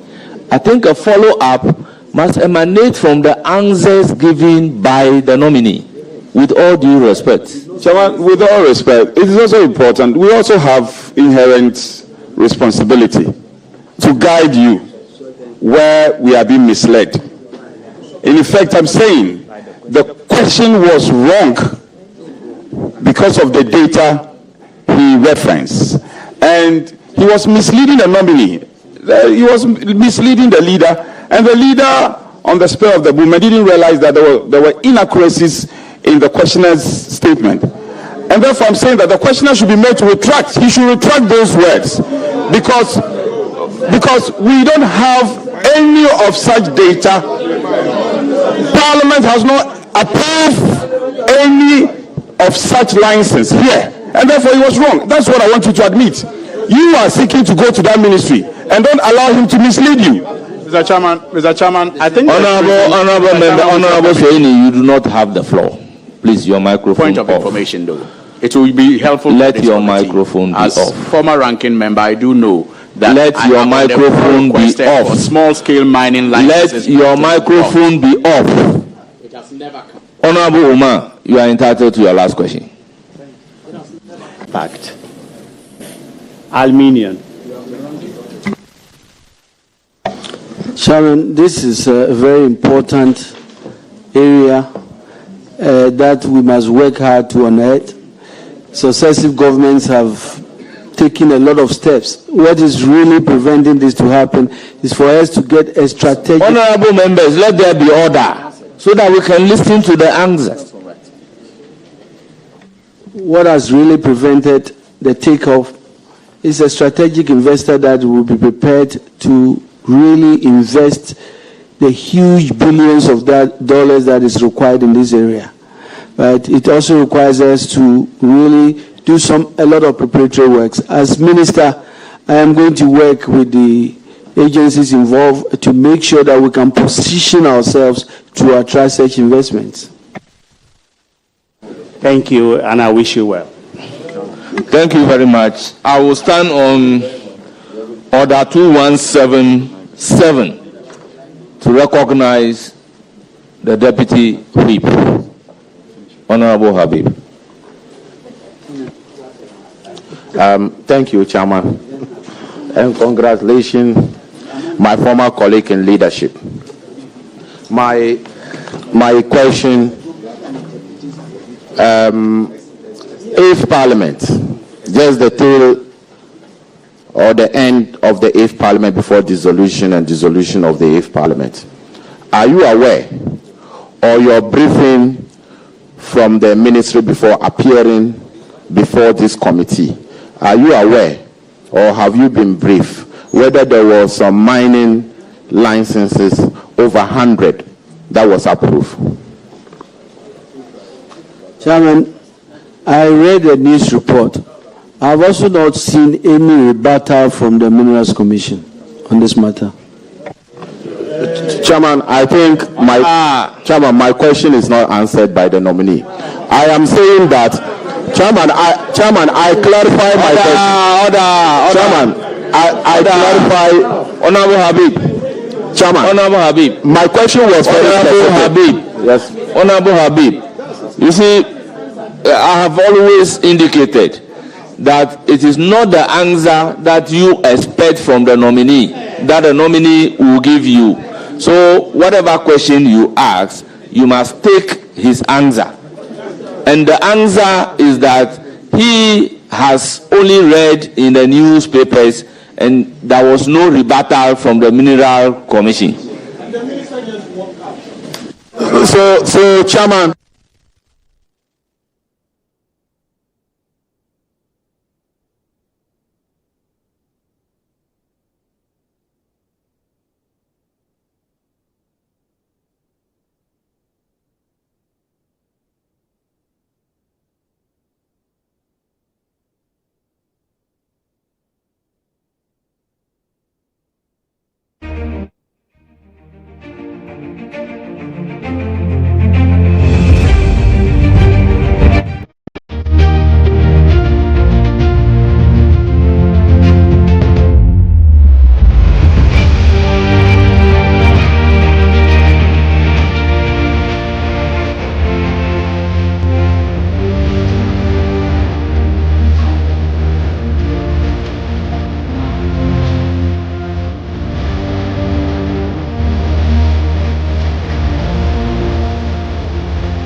Look, a follow-up question on his interest in government land?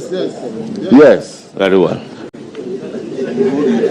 And your residential address in Ajingano, are you aware that part of the Ajingano lands are state, and including where you are staying, is government and public land?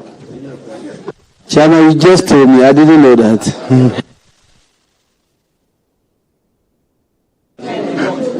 Chairman, my last question.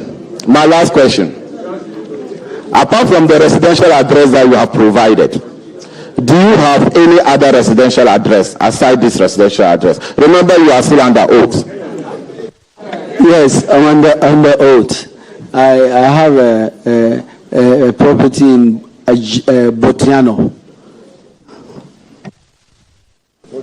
And are you aware that the Botema area where you have... It's not Botema, it's Botiano. Chairman, a follow-up question on that. Chairman, a follow-up question on that. Aside that, no other residential property in your name. Remember, you are still under oath. I have a property in Elembele district, my house in Elembele. Okay, Chairman, it's okay. He's my colleague in leadership. I wish you well. Stay there. Order. It's now the turn of Rita Odolefua, Honorable. Thank you, Chairman. I wish to congratulate you on your nomination by His Excellency, the President of the Republic of Ghana, John Dramani Mahama. Congratulations. Thank you. There have been serious agitations among the people of the Greater Accra region that fortunately or unfortunately, being the country's capital, the government has encumbered many of their lands for the public good. However, over the period, these projects elapsed, or the government did not have use of these lands again. But instead of the lands reverting to the allodial owners, it is alleged that government officials and public officials ended up appropriating these lands, selling them to people, sometimes even foreigners, without recourse to the allodial owners of these lands. And I'll cite a particular example, my constituency, the Adekotopon. The chiefs are not consulted when these lands are given out. My question, what are you going to do to ensure that the policies embarked upon by the late president at Mills, continued under John Dramani Mahama, His Excellency, are continued, and that those lands that were taken for the public good and the government has no use, and if the government has no use for them again, are reverted to the allodial owners per Article 26 of the 1992 Constitution? Thank you. Chairman, I think this is a very important question. And as I stated earlier, there's already a directive for a comprehensive review and a report on all these lands. I believe that the right things must be done. And if indeed the right processes are done, as Minister, I will make sure that once this report, I will provide the right advice to make sure that the people of Accra in all the areas get a right treatment that they deserve when it comes to the issues of land. Thank you very much, but let me use the opportunity to explain to the whole world that all these issues have been dealt with in the case of Okujato versus Jekobeje Bilante. Thank you very much. You can proceed with your other question. Thank you, Chairman. Honorable nominee, the people of the Adekotopon will really appreciate if these issues are taken seriously, because under the Akufo-Addo Bawumia government, some lands were released to the good people of the Adekotopon, but as we speak, those lands were never given back to the people. And so I would be grateful, the people of the Adekotopon will be grateful if these issues will be looked into, and whatever lands the Akufo-Addo Bawumia government said they have released to the good people of the Adekotopon be given to them. Thank you. Chairman, my other question, it's about the Peshi Lagoon in the Adekotopon. It has been encroached upon seriously as we speak. Before I was coming here, somebody called me that there were demolitions that were carried out along the banks of the Peshi Lagoon. People are going back there. I recall when I was Municipal Chief Executive, I worked with His Excellency John Dramani Mahama, with the Environmental Protection Agency and other agencies. And there were even signboards that were erected along the Peshi Lagoon so that the lands around the banks, the river banks will not be encroached upon. But as we speak now, people have encroached upon those lands. And even entering into the sea, you realize that we have the polo courts that they have constructed there. And this, I believe, brings a lot of flooding when it rains to the areas around that place. What will you do to ensure that these encroachments are stopped? Thank you. Thank you very much. Chairman, the Land Act 1036 has really laid out what must be done in all these instances. As Minister, I will work with the Lands Commission and the experts there to make sure that the letter and spirit of those laws are enforced, and that those who are breaking the laws are brought to book. Thank you very much. Any further question? Thank you, Mr. Chairman. I wish to congratulate you and wish you all the best. And I believe in your office as Minister of Lands and Natural Resources, you are going to work with the chiefs and people of Ghana to ensure that justice will be done for everybody. Thank you and congratulations. Thank you, Chair. Honorable Kofi Obreye, you have the floor. Thank you, Right Honorable Chair. Congrats, honorable nominee. Thank you. I've known you for about 20 years, and I know your competency is not in doubt. Thank you. I, however, have some few questions for you. The NDC government, led by His Excellency GHOne Dramani Mahama, almost reduced the 2024 election to a referendum on how the MPP manage the state lands, our water bodies and natural resources as a whole, giving it names such as state capture. As a sector minister, will you allow individuals, institutions, and private organizations to acquire state lands other than state and its agencies? Thank you. Is the president Chairman, I have already stated that we must jealously protect state and public lands and make sure that if it is important at all in the interest of the state to sell any state land, we do so such a way that the people of Ghana will not be shortchanged. And as minister, I will make sure that happens. And that's what I will do. So if I got your answer right, you allow individuals to acquire properties. Is that correct?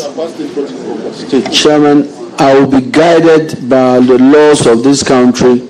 As I've said, as we speak today, there's a clear directive for the halt processing of any public or state land pending the review and the report.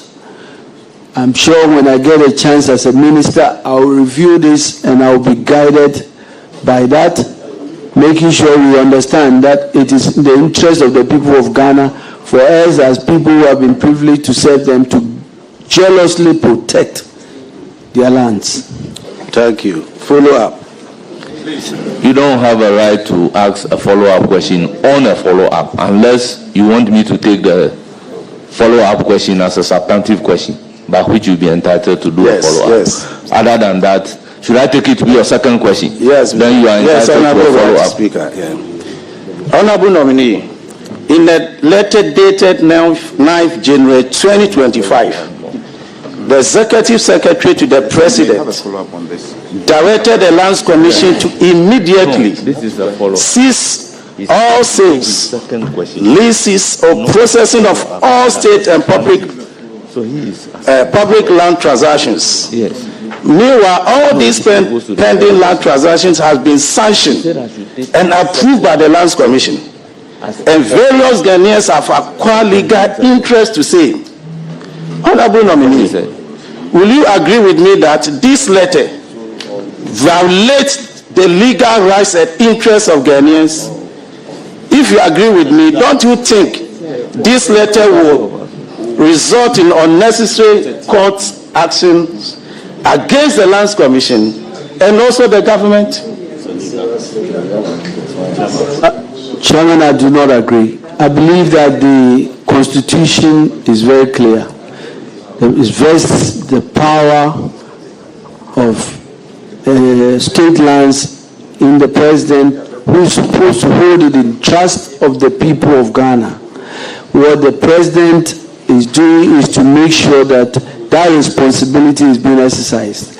And I believe that it will not be done, as our former majority leader would say, capriciously with ill intentions.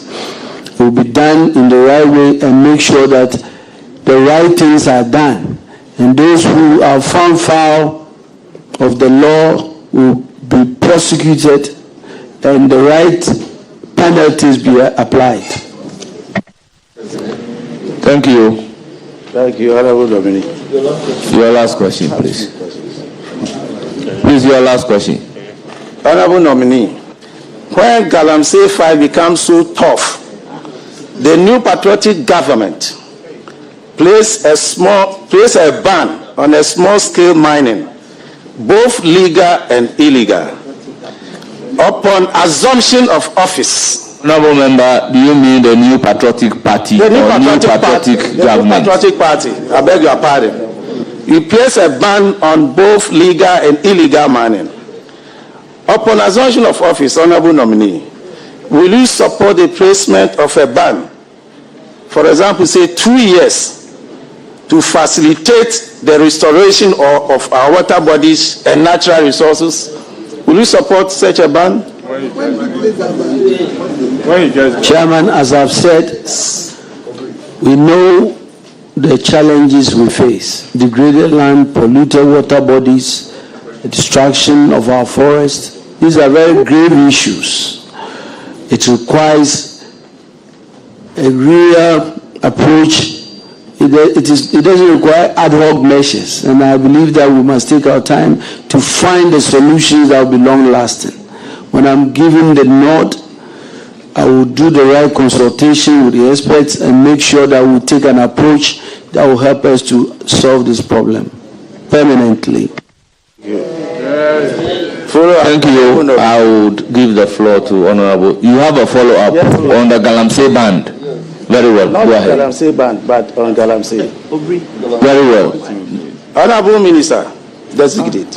In your view, what are the fundamental reasons that drive Ghanaians, especially the youth, to involve themselves in illegal mining, which cause massive destruction to our environment, especially our water bodies? Thank you very much, Honorable Nominee. This is not a follow-up question. I'll give the floor to Honorable Jerry Shaib.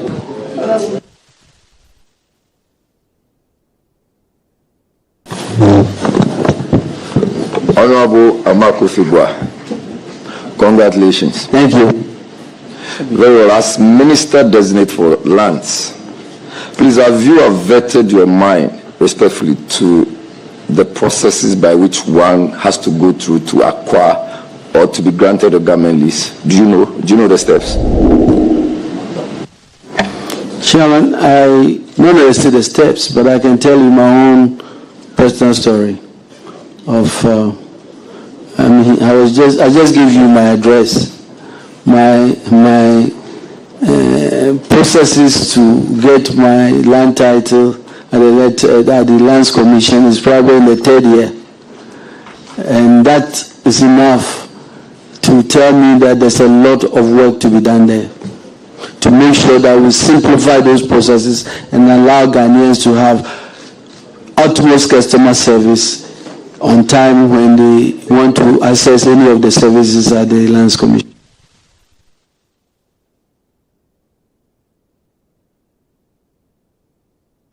So my question was to the effect of state lands, but I'm sure perhaps you do not. So I'll depart and ask just a follow-up on the same one. So before you get a state land, you write an application to the effect. That is when you have seen a parcel. And when you do so, the Lands Commission now would conduct a search. And when the search is conducted, it will tell you whether or not the land belongs to the state or government.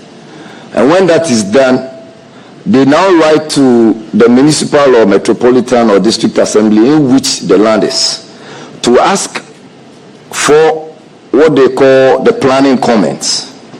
When same is done, they revert to Lands Commission. Lands Commission now would go on to say that this land is available. They've given us a comment, it's either residential or commercial or misuse, and then they proceed to tell you that we will now go to do an assessment and an inspection. When same is done, and Mr. Chair, I'm doing this just for the purposes of for minister to know that it takes a lot to go through to first of all acquire, and I do not think that these processes have been departed from.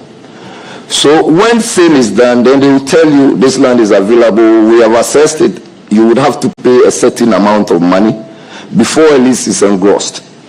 And that, before the lease is even engrossed, it comes to the Standing and Technical Committee of the Lands Commission. So whether a Greater Accra, Western, wherever, when they agree, before it now comes to the commission.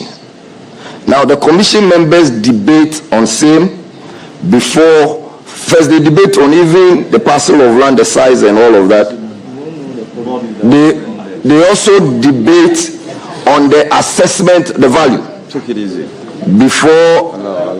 Before they proceed to say that we will make an offer. Mr. Minister Designate, these are the processes. My question now is that, would you think that anybody who had to go through all these processes did not acquire a land legitimately? Yes. Chairman, I think that I have been aware of the long history of the attempts by the Lands Commission to digitalize. There's something called Lab 1, Lab 2, and even there we have not gotten to where we are. I believe that we need to move faster in trying to address these processes and make it easy. For example, I've been told that the digital-based map of Ghana, when it's in place, will cut all these processes and make it easy. And so I believe that the Lands Commission's bureaucratic processes, quite frankly, does not really help in allowing people to, apply for these services there. But I think I'm missing the last point. What are you trying to get at? You are trying to get, I missed the last, what you are trying to get at. So I believe that the Lands Commission's processes must be simplified. We must help them with the technology. You've told me about digital-based map of a country. That is in place. Honorable Minister. So the rule that we have set is that allow the nominee to complete his answer. Then you can proceed. Even you can hold it after the answer is done. Then you can also come. So I believe that if that is in place, for example, you can sit in the comfort of the office in Accra and assess the lands in, say, Axim or Takoradi and make the decisions without all these long processes that you have described. And I believe that we have to support the Land Commission to continue all this digitalization process.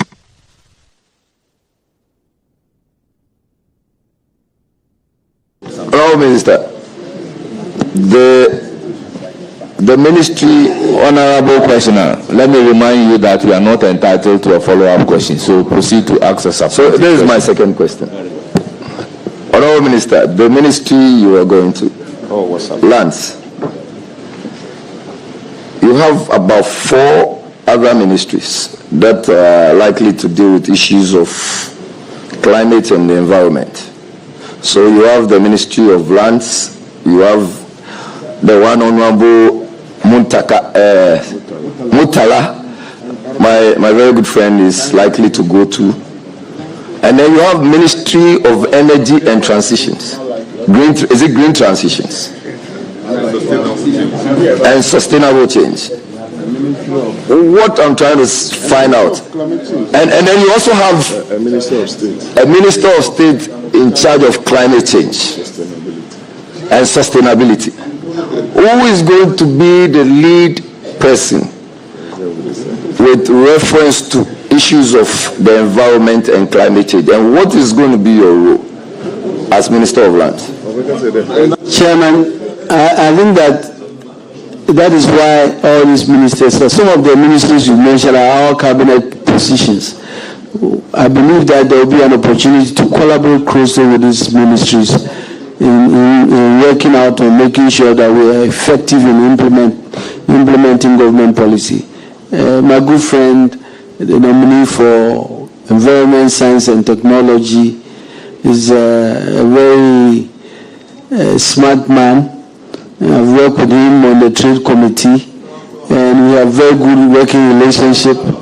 And I believe that I'll do the same with my other colleagues in energy, who quite frankly is my deputy in energy and is more than my brother. We work together.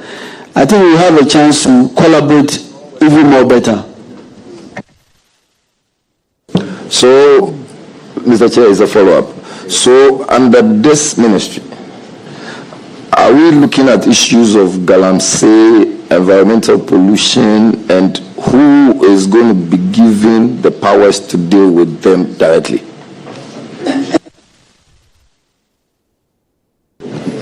Honorable members, the nominee has answered the question to the effect that there will be a cabinet meeting.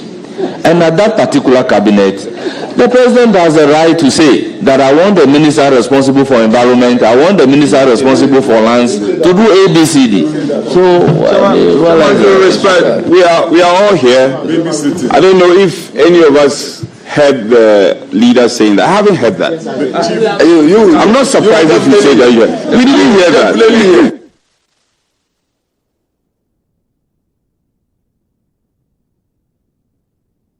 Chairman,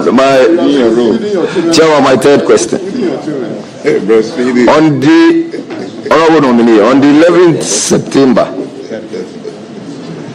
September 2024, His Excellency the President, President John Dramani Mahama, at Impoho constituency, in the Impoho constituency, specifically at Edum Manso. Edum Banso. Thank you very much for the question. Edum Banso said this, and I quote, I will grant all galamsees imprisoned under Akufo-Addo amnesty. And this is captured on the Ghana website. Please. I want to know, honorable nominee, what would be your advice to President Mahama on this comment? Thank you very much. Thank you, Chairman. Illegal mining activities is devastating our environment, destroying our water bodies. The stories about diseases, deformities of children being born are very serious matters that I have described. That is why we have laid out all the programs that will give opportunity for anybody. And Chairman, let me put it bluntly, and I've said and I want to say it again. This fight against illegal mining, you can call it galamsey, is going to be pursued with the support of the people of Ghana. It's going to be a bipartisan fight because it goes to the root of whether our country will survive or not. And we don't take that as a joke at all. And so let me say it clearly.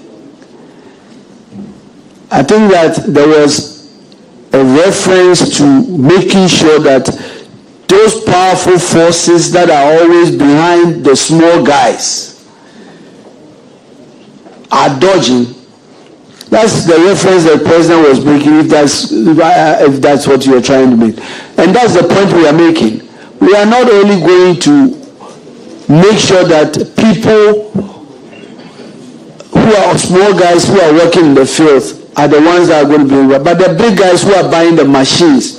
Once we've created the avenue and the opportunity for the right things to be done, all those powerful people who are in the dark causing this havoc are the ones who do it.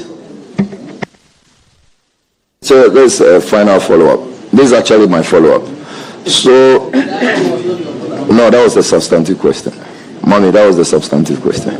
Mr. Nominee, honorable nominee, so these powerful people that you, as you described, do you know any of these powerful people? No. And if you do, and if you do, what would be your advice with reference to dealing with such powerful people? Thank you.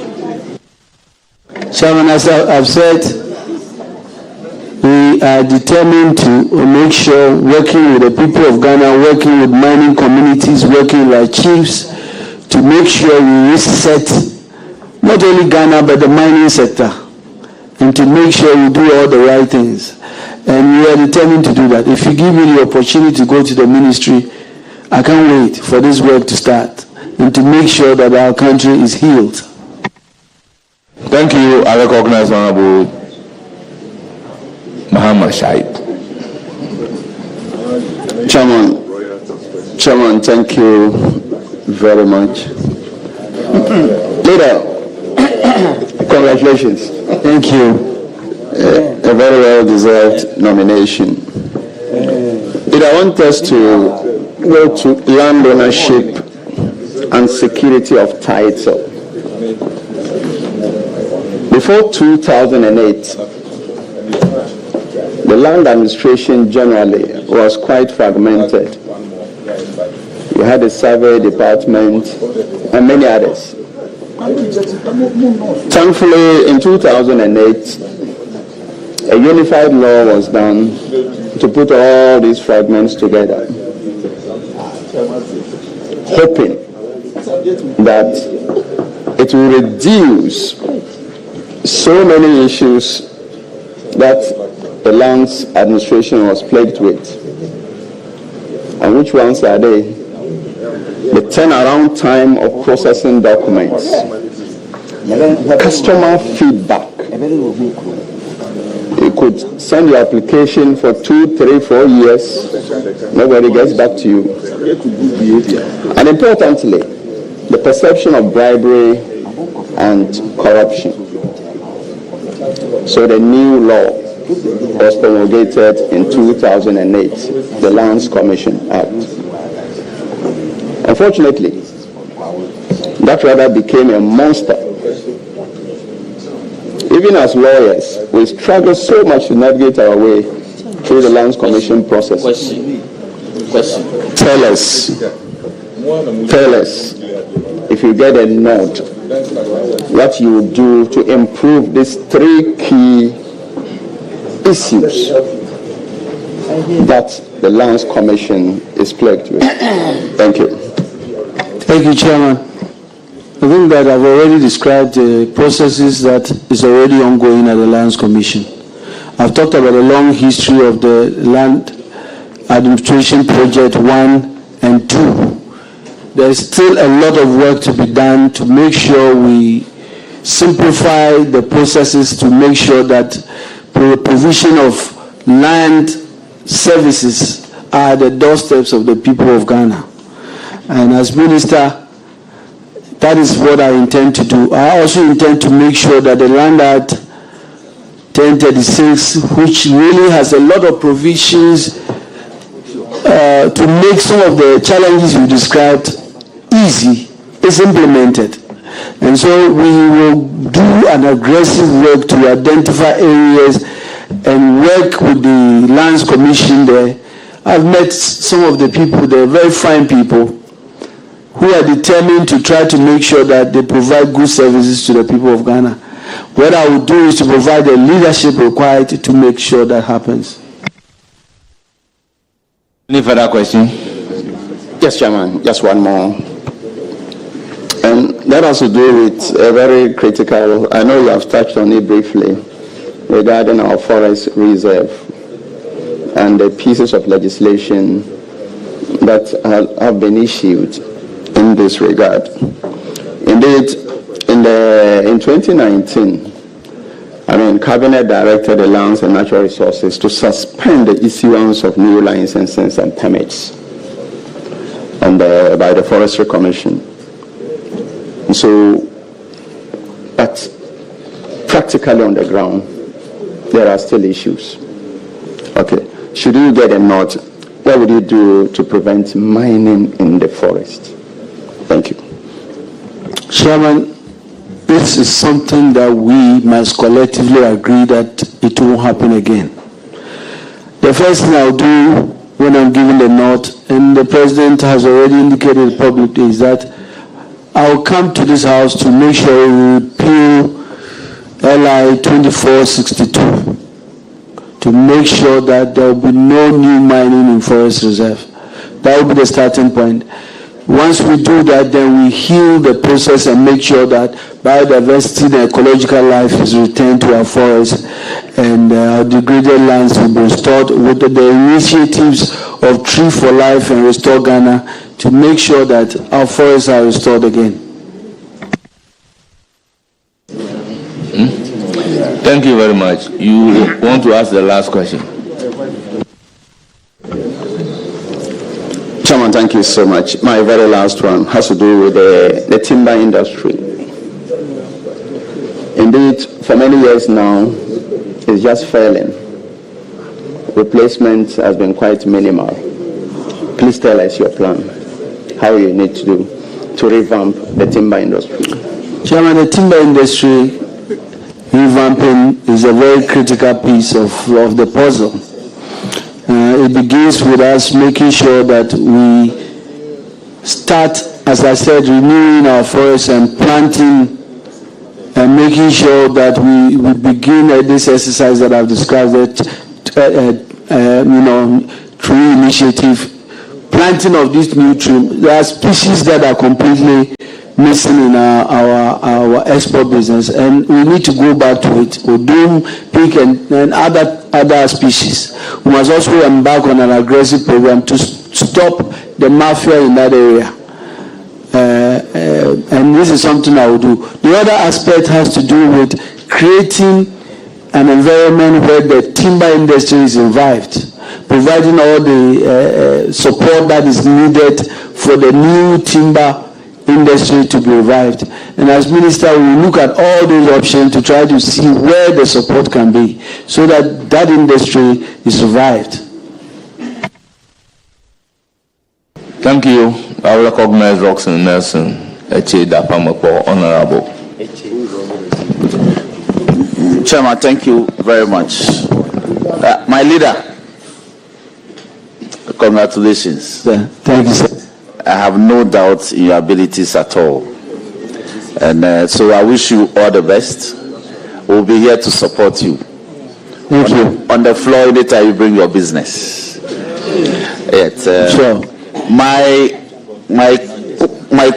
questions are framed in such a way that I just need a yes or no answer. Just yes or no. So, His Excellency promised my people as part of the campaign, and it's actually in our manifesto, areas or traditional areas that lost their land during the construction of the Akosombo Dam, for which compensations due them haven't been paid. Your Excellency has assured them that his government will refocus on that, those traditional areas that have been left out in the payments will be paid. So in South Dine, we have the Pali traditional area and the Tongo traditional area, as well as Peve. They've lost land. They have not been paid their compensations. Will you consider expediting work on that promise so that my people can be paid? Chairman, yes, I'll be happy to do so. Brilliant. Now, we have also considered or bemoaned the fact that land registration, you see, land is a source of revenue for the state. The more people register, the more revenue we generate. Now, individual landowners in the new Land Act are encouraged to register their lands, even to the remotest areas. So will you consider establishing land registration offices at the assemblies? So as we have district health directorates, GES, would you consider having a land registration directorate at the district offices so they can assist our rural folks who own farmlands, family lands, individual lands, two lands, so they can register them? Registration center will be closer to them.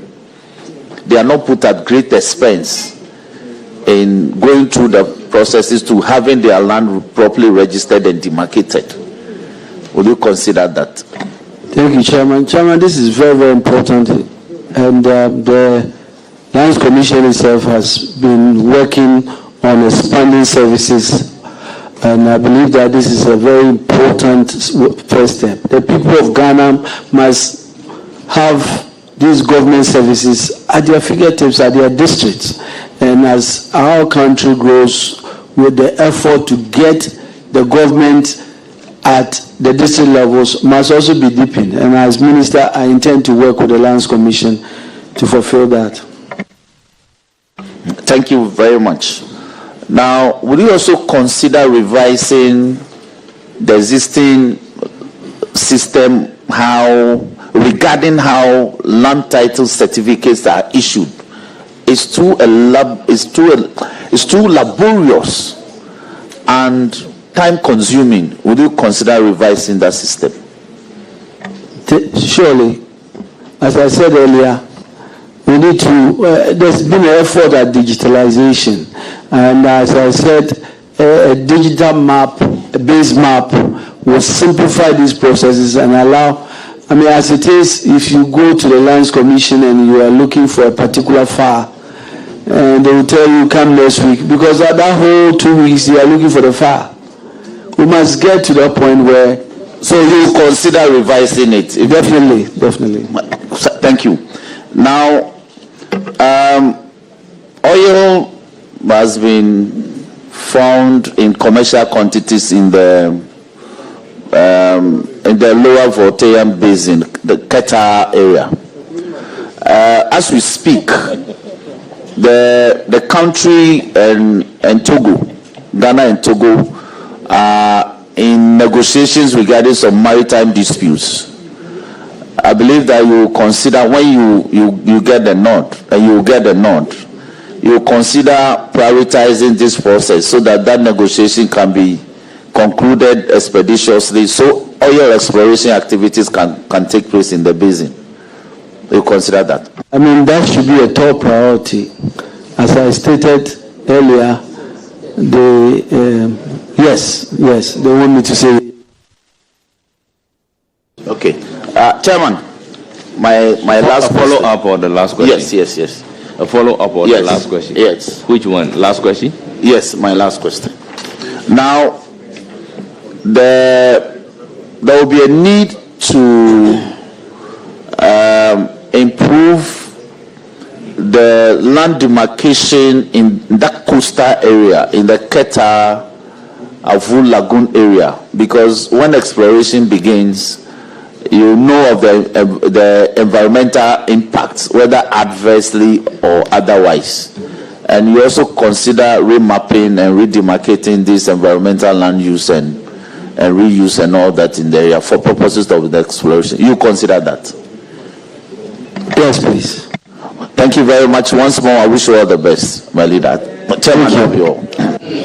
Thank you, Honorable Patrick Yaboma. You have the floor. Thank you. Congratulations, Kofi. Chairman, you need to protect your member from undue harassment from the member from Pusiga. Kofi, you are promising the people of this country that you are going to abolish VAT on mining,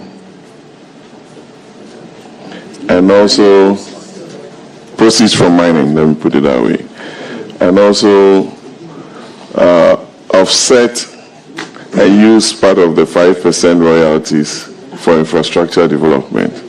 That's a very popular position of Honorable Collins Dowda.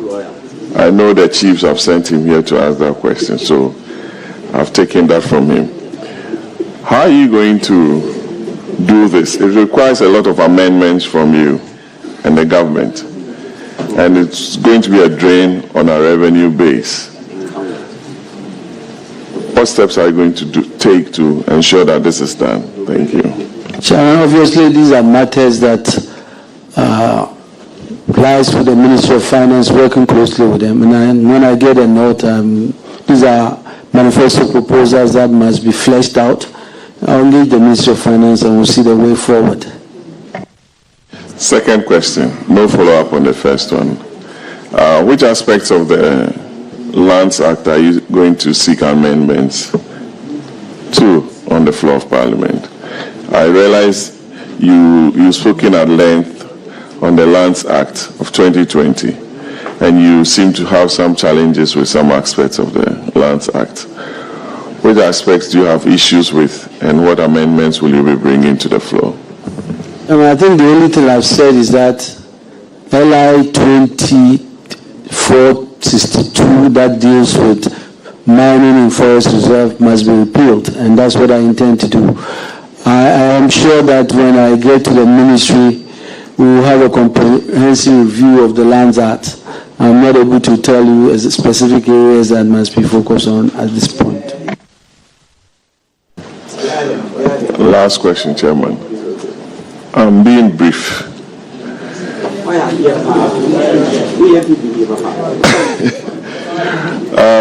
There is a policy in your manifesto on the extractive sector. And there's also a policy position on the salt industry. And if you look at Article 2681 and 2, you require a certain number of MPs to ratify some of these concessions, transactions, and dealings. It's a very difficult hurdle to surmount. And it's hindered a lot of ratifications on the floor. Do you think, as a House now, we should look at lowering the threshold to enable a lot of investors coming into those sectors, salt and other extractive industries? I wish you the very best, Kofi. Thank you. Chairman, these are finite resources, and I think that threshold is there for a good reason. We must all agree that this is the position that is in the interest of the country. If we are agreeing to allow resources that are finite to be given to any foreign investor, the two-test threshold is important. I do not see that we should use it. And I believe that it doesn't matter where you are. The interest of the people of Ghana must always guide our decisions. And so if the agreements are going to be right, there's no point in reducing the bar at all. Thank you. The chairman gave me a follow-up. You realize that we had some leases before the 8th Parliament expired,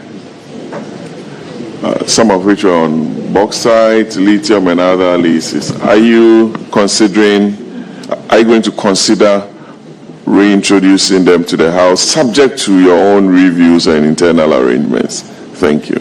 Chairman, I'm not at the ministry yet. I'm sure when I get to the ministry, I will properly get the briefings that are required and the right decisions will be made on behalf of the people of Ghana. Thank you. It's now the turn of Vice Chairman, Honorable Rickett. Thank you very much, Mr. Chairman. Honorable nominee, Kofi, with your permission, Mr. Chairman, if I can call my friend Kofi. Congratulations. Thank you, Chair. I have no doubt in my mind that you've been a tried and tested leader in this House, been a tried and tested minister in the days of your time at the Energy Ministry. So I know you do well, and it's a very good appointment.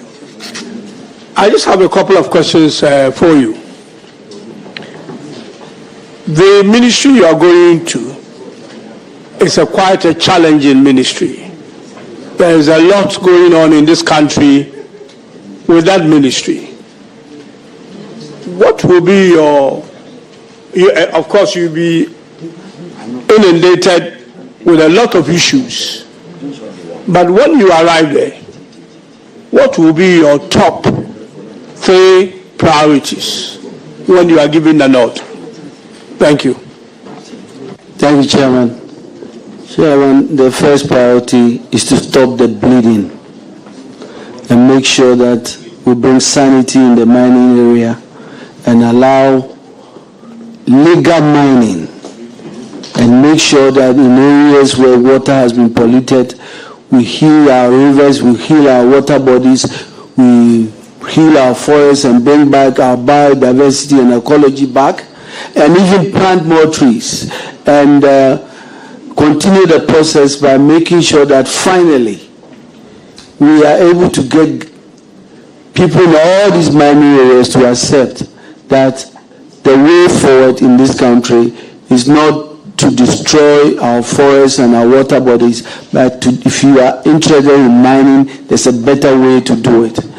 That is clear priority. My second priority will be that in the lands ministry, we have done things to allow the people of Ghana to access services in a very efficient manner.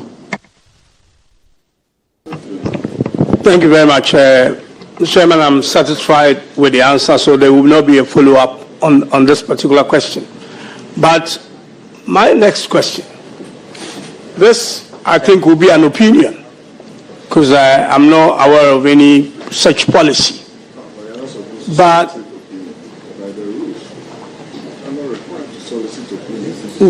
can I ask my question?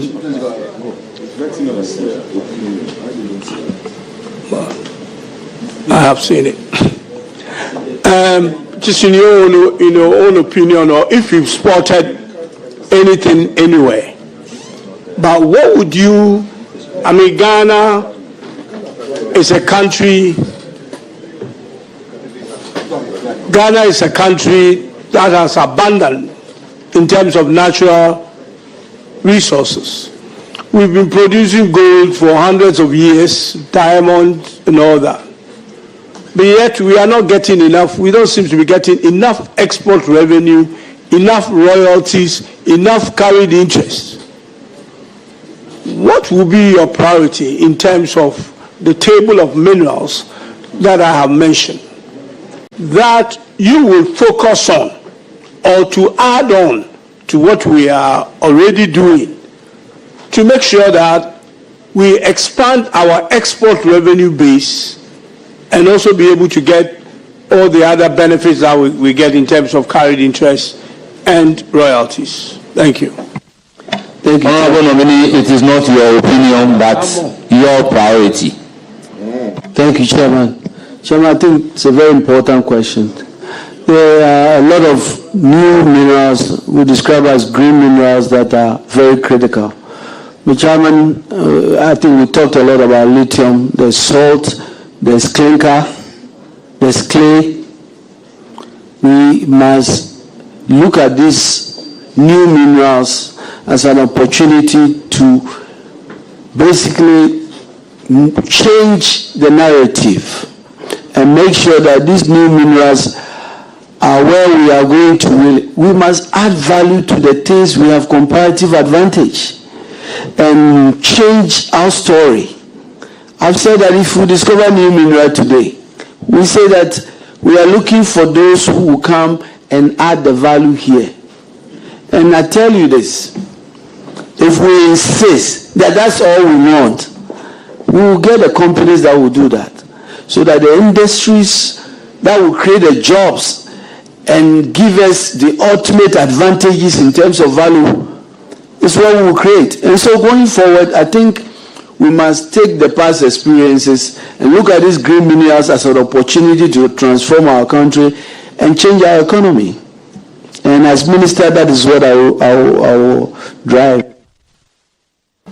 Thank you. Mentioning lithium, you are right, discovered lithium in commercial quantities, especially in the central region. Agreements are being signed, more will be signed in the future. As a minister, how would you ensure that the agreements that we sign, the opportunities that are created in the way of jobs and other proceeds that we get are actually done in the interests of all of us in Ghana but not a selected few. Thank you. Thank you, Chairman. Chairman, I think that this is a very important question. These big investors that are coming to Ghana to negotiate these agreements are coming with top-notch firms and lawyers.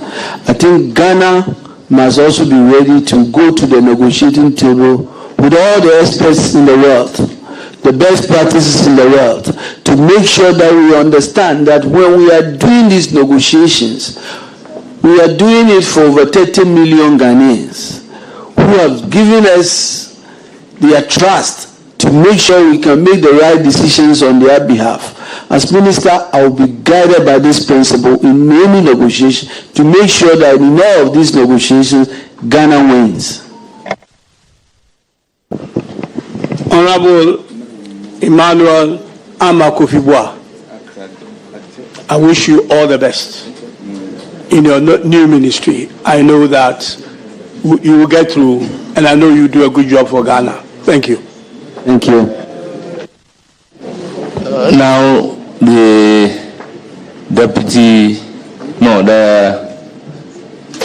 chief whip who is acting as the ranking member. And honorable members, by practice, the ranking members are not limited to the number of questions they are supposed to ask. So I'll go by the practice and convention and what the committee has agreed upon. Please, you have the floor. Thank you, Chair. Chairman, let me start off by joining colleagues to commend our former deputy leader. We've had a very good working relationship. And just a number of questions. Honorable nominee, I've heard you speak eloquently about the newfound minerals. And I hear you, your passion. What are the hindsight lessons flowing from what we are used to? Hindsight lessons you are bringing on board for maximum benefit to country and people, and departing from the challenges associated with the traditional minerals. Thank you, Chairman. I think we've made some progress in the extractive industry in terms of where we've come from. And I'm very proud as former energy minister that when oil companies dragged their feet on how quick we can move in terms of flaring of gas. And in this particular case, we remember His Excellency J.E. Mills, may so rest in peace, and President Mahama, who were steadfast that we must stop flaring and make sure that we monetize our gas. Today, it is truly a benefit for the people of Ghana. I think we must continue to make sure that as we go forward, we learn these lessons and ensure that the new minerals that are coming are minerals that will be near to the benefit of us, because we insist that the right thing is done, that we insist that value additions be done in the country, that we insist. For example, we are talking about the mining industry. 30 years ago, I'm sure the technology required to do mining was not in place. So, for example, big companies will come here and they'll bring all the experts to come and undertake all the development, all the services. I'm talking about millions and billions of dollars. We must begin a process of indigenizing these services and building the capacity of Ghanaians to be in a position to also run big, large mining companies. I believe that we can do that if we get and set our minds to it and put in systems that support indigenous Ghanaians in this effort. And as minister, and I think with my record, as a key driver of local content, I think I want to bring that in the mining sector. Okay, so you mentioned indigenizing the sector, and you were in leadership in the 8th Parliament. So you were aware of the lithium agreement that was brought. The former Deputy Minister has spoken to the contenting parts. Chiefly 30% dedicated local participation. How do you appreciate, or what lessons can you glean from the lithium agreement that was brought by the NPP administration to Parliament, in the 8th Parliament? Lessons. I think we must take these matters on a case-by-case basis. And as Minister, as I've indicated, I am going to this ministry with a mindset that negotiations must, of necessity, make sure that Ghana, the people of Ghana, have all the advantages that will build Ghanaian capacity, that will make sure that in-country spent is increasing every day, that will make sure that we position even the private Ghanaian private sector to be in a position to do some of these works. Because when they do, their capacity, their revenues, and the money they get stays in this country. And I believe that that is what I will do as minister if I'm given the chance.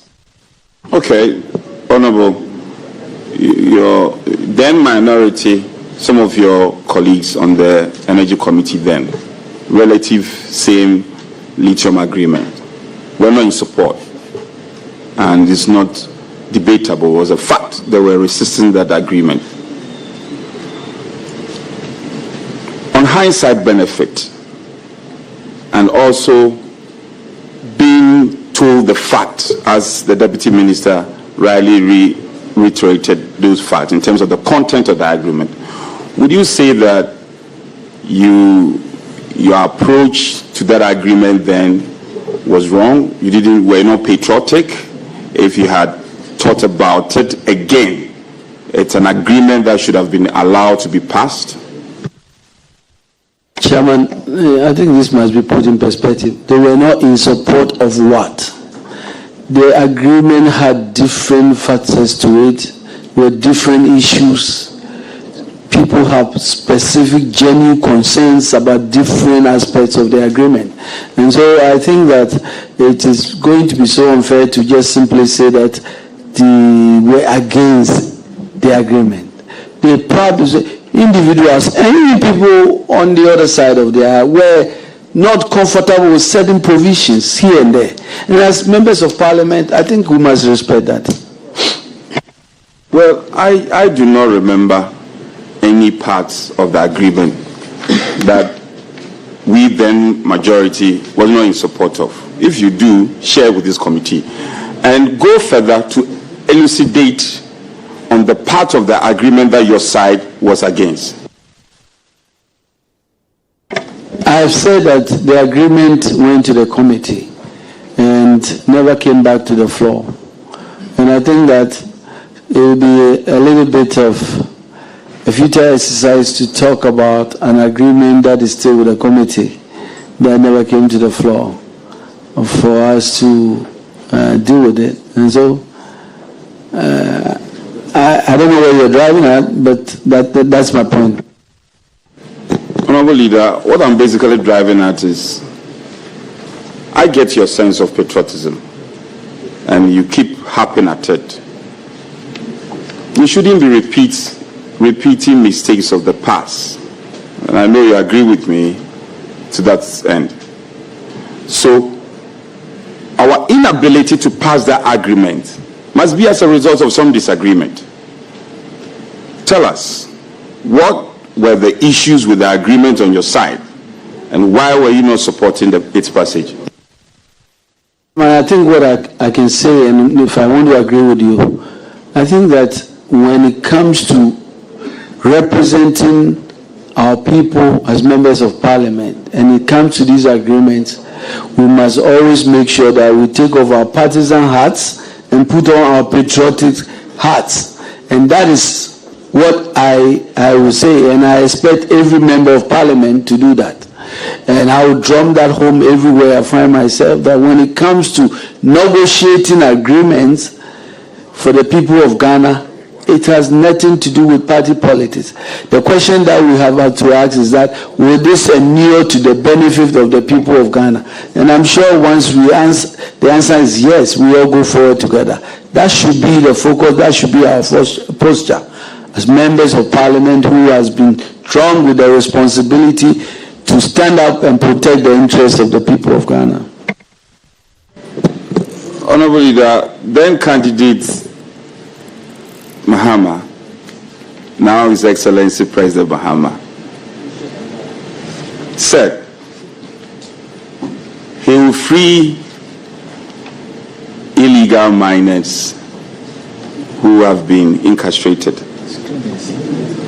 Now, I recognize that the granting of amnesty is the president's right. You are professing to be a champion, fighting galamsey, illegal mining.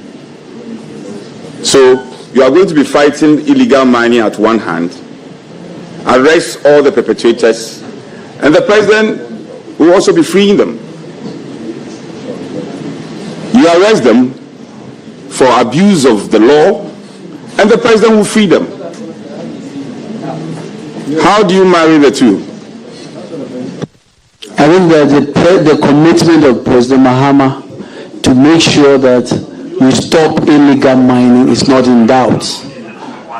And I think it's stated, I don't want us to really misquote the president and say things out of context. I think when somebody is speaking about the big elephant in the room who has been the real cause of the problem and makes it and say something in the context, you can't put it in context. But the real issue, and this is what we have to talk about, because we are not going back to repair the damages that we all know has happened.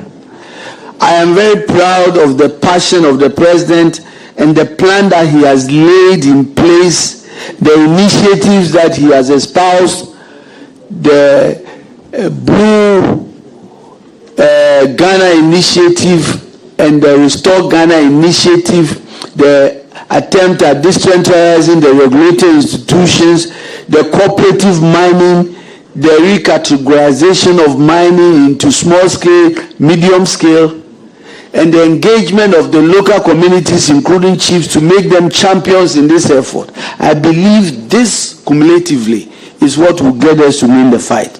President Mahama is committed to that.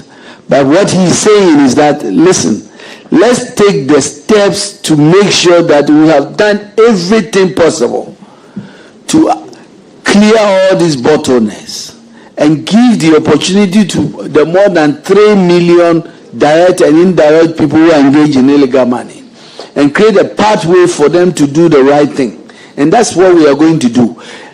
But we are going to make sure, and let me say it clear, those who are going to still insist that they are going to engage in illegal mining in water bodies, mining in forest reserves, wanton destruction of our forests, they should be ready. Okay. Order. So please take part in the proceedings in silence. Honorable Leader, your endless narratives, we are going to do the right thing, we are going to make sure the water is clean, we are going to... Well, Leader, with all due respect, how do you describe that to be endless? Chairman, would you allow me to ask my question? Let me build my foundation. Let me build my foundations, because we may. Mr. Chairman, allow me to build my foundation. So you kept on mentioning very beautiful things. I will ask my question, so just be tolerant. So the question was, The president stood on political, unless you are telling me what the president said was for political convenience. He said he will free illegal miners, and he was quoted rightly. Now my question to you, leader, is you have been heard saying all the things you are going to do, and then you said that the president said it in context. I heard you. What is the context in which the president spoke then, and what context are you speaking now?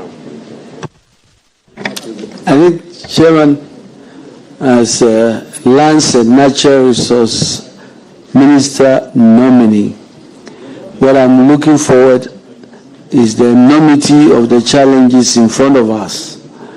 And I'm not here to talk about political platforms. I'm here to talk about solving serious problems that confront the people of Ghana. I'm here because I know where President Mahama's heart is. I know it through the policies he has espoused. I know the things he has said that has given him the mandate of the people of Ghana. And I'm here to tell the people of Ghana that the new government is committed to ensuring that there will be no new mining in forests reserved. The new government is committed to make sure that we protect our water bodies with new initiatives. The new government is going to make sure that we reclaim our degraded lands and give a pathway to help individuals who want to be in mining to do it legally with the support of government. But we ruthlessly deal with anybody who decides that he will not follow the law. Illegal mining will not be tolerated. It doesn't matter your political party. That's a beautiful one, and you are also on record. Now let me proceed to your CV. I'm sure you have a copy before you, or you are very familiar with it. Page 2 of your CV, coming under leadership position held, and E, I'm interested in E, ranking member, Parliamentary Select Committee on Mines and Energy. You must have achieved something with that. As a ranking member then. Would you, let me build a question for you. Will you apprise this House in the face of all the beautiful things you've said or spoken to in terms of mining, protecting flora and fauna, our water bodies and all that? Are there things you can boast of as achievement when you were a ranking member on the Mines and Energy Committee in this context? Chairman, I'm very proud of my record as ranking member. I work closely with the chairman then of the committee to prosecute the agenda of President Akufo-Addo. And we made sure we did that in a bipartisan fashion, making sure that the issues that came before us were in the interest of the people of Ghana. And that's what I will continue to do.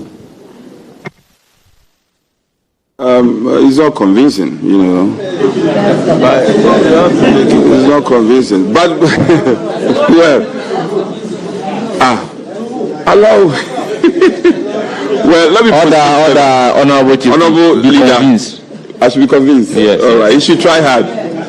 Leader, let's proceed downwards to H. After E, let's go down to H. Member, President of Ghana's Gas Task Force, 2010. Very interesting. Yes. Can you elucidate on it? Chairman, I was then a deputy minister. I was a very lucky person when one afternoon my minister invited me to President Mills and was told that I was a member of the Gas Task Force chaired by then our illustrious former finance minister, the late Professor Kwesi Botwe. And we were a team of about 5 or 6. And I learned a lot, and that was really the committee that laid the groundwork for what we now know as Ghana Gas and the gas infrastructure project and the pipelines that will go to Pristia and all of that. And so, yes, I was there from day one, and it was such a privilege.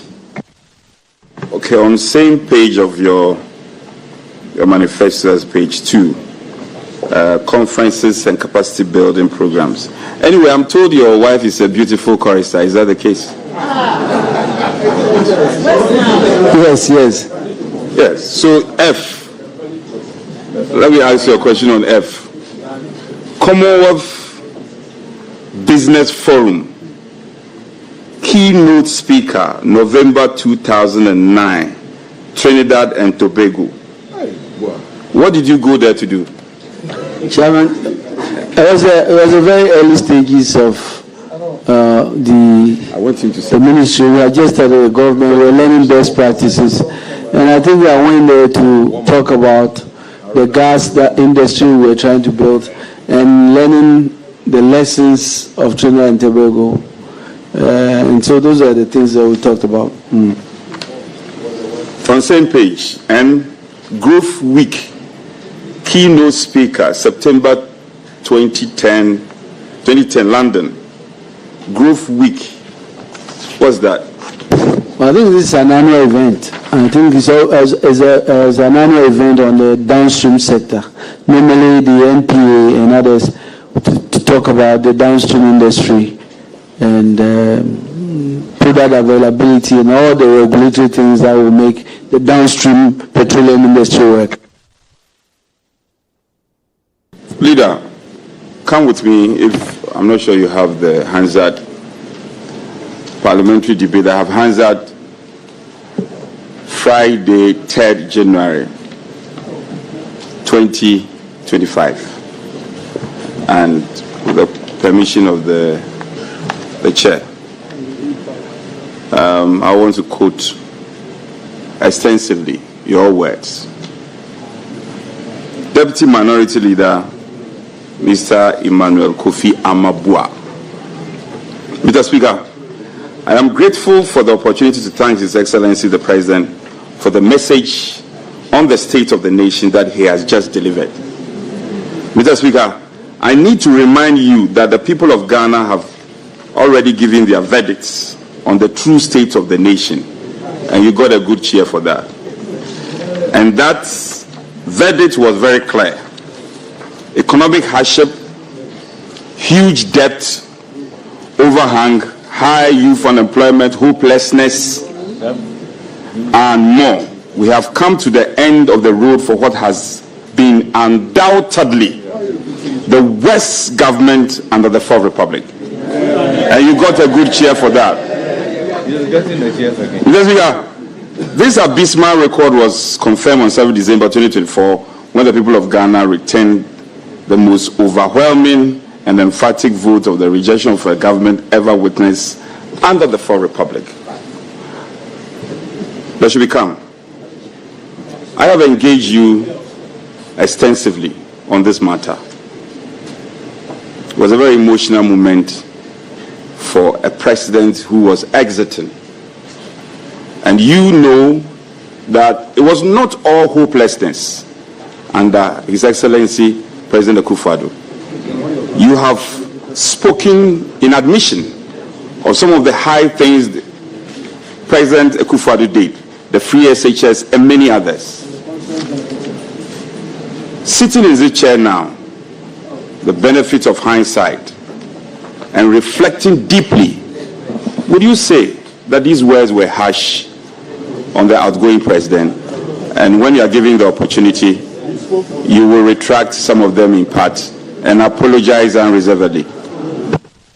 Thank you, Chairman. Chairman, I have enormous respect for President Akufo-Addo and any president that will occupy this highest seat of our land, because the decisions that they are confronted are enormous and grave.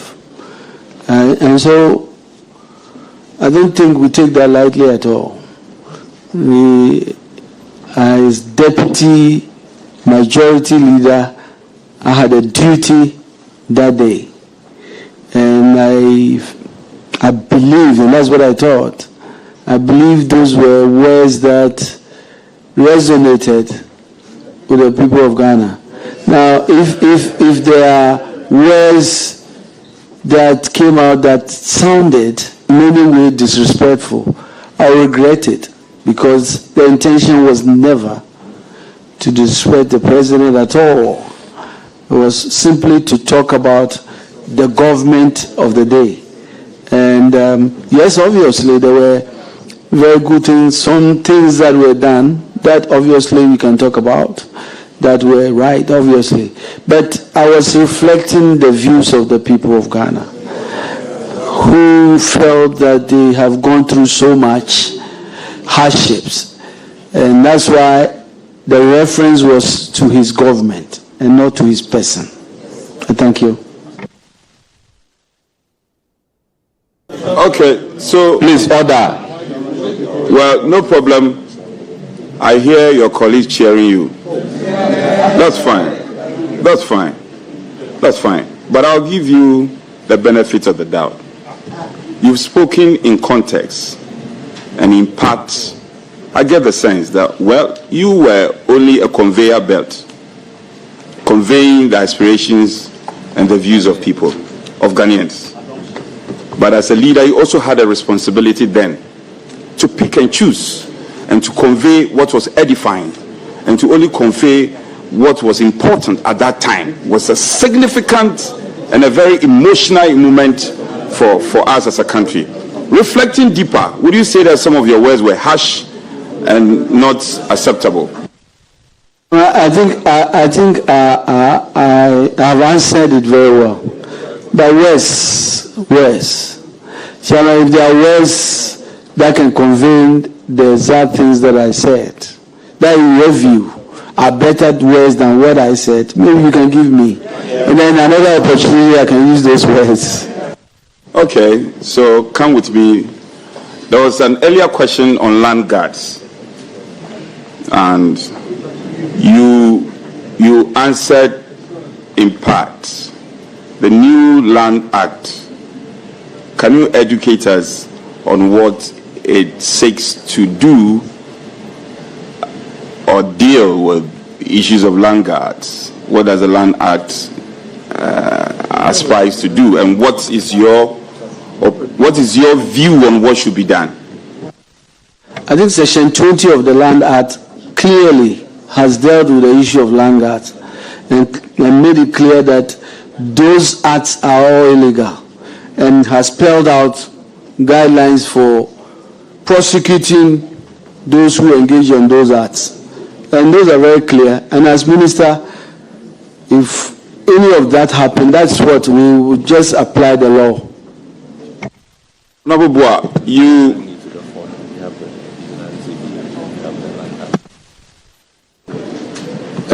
Honorable members, we have an act dealing with vigilantism, and then we also have a land act.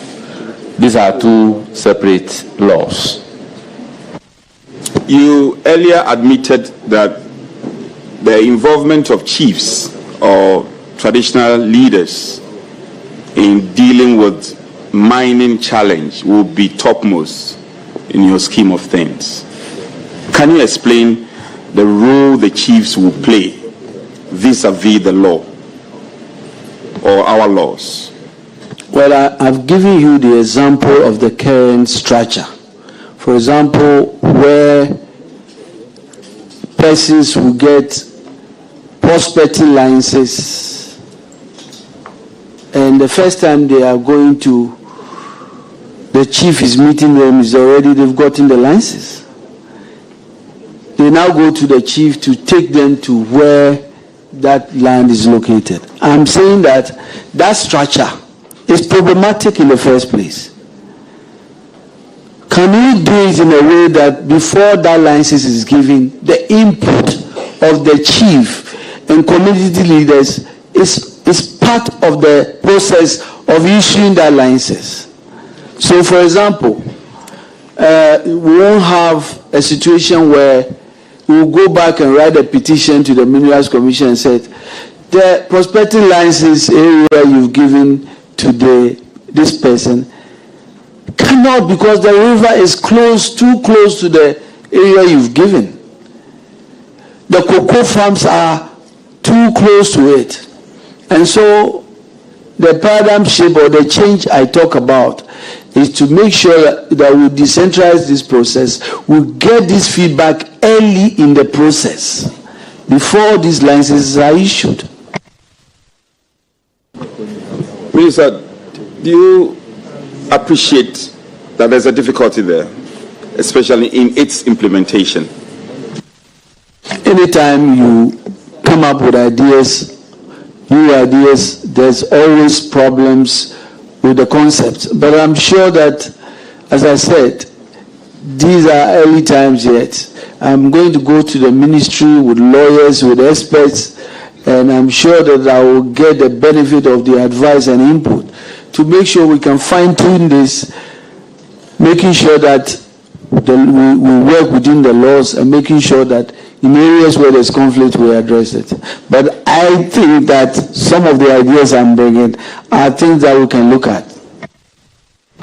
Leader, you earlier bemoaned the involvement of the military in the fight against Galamsey.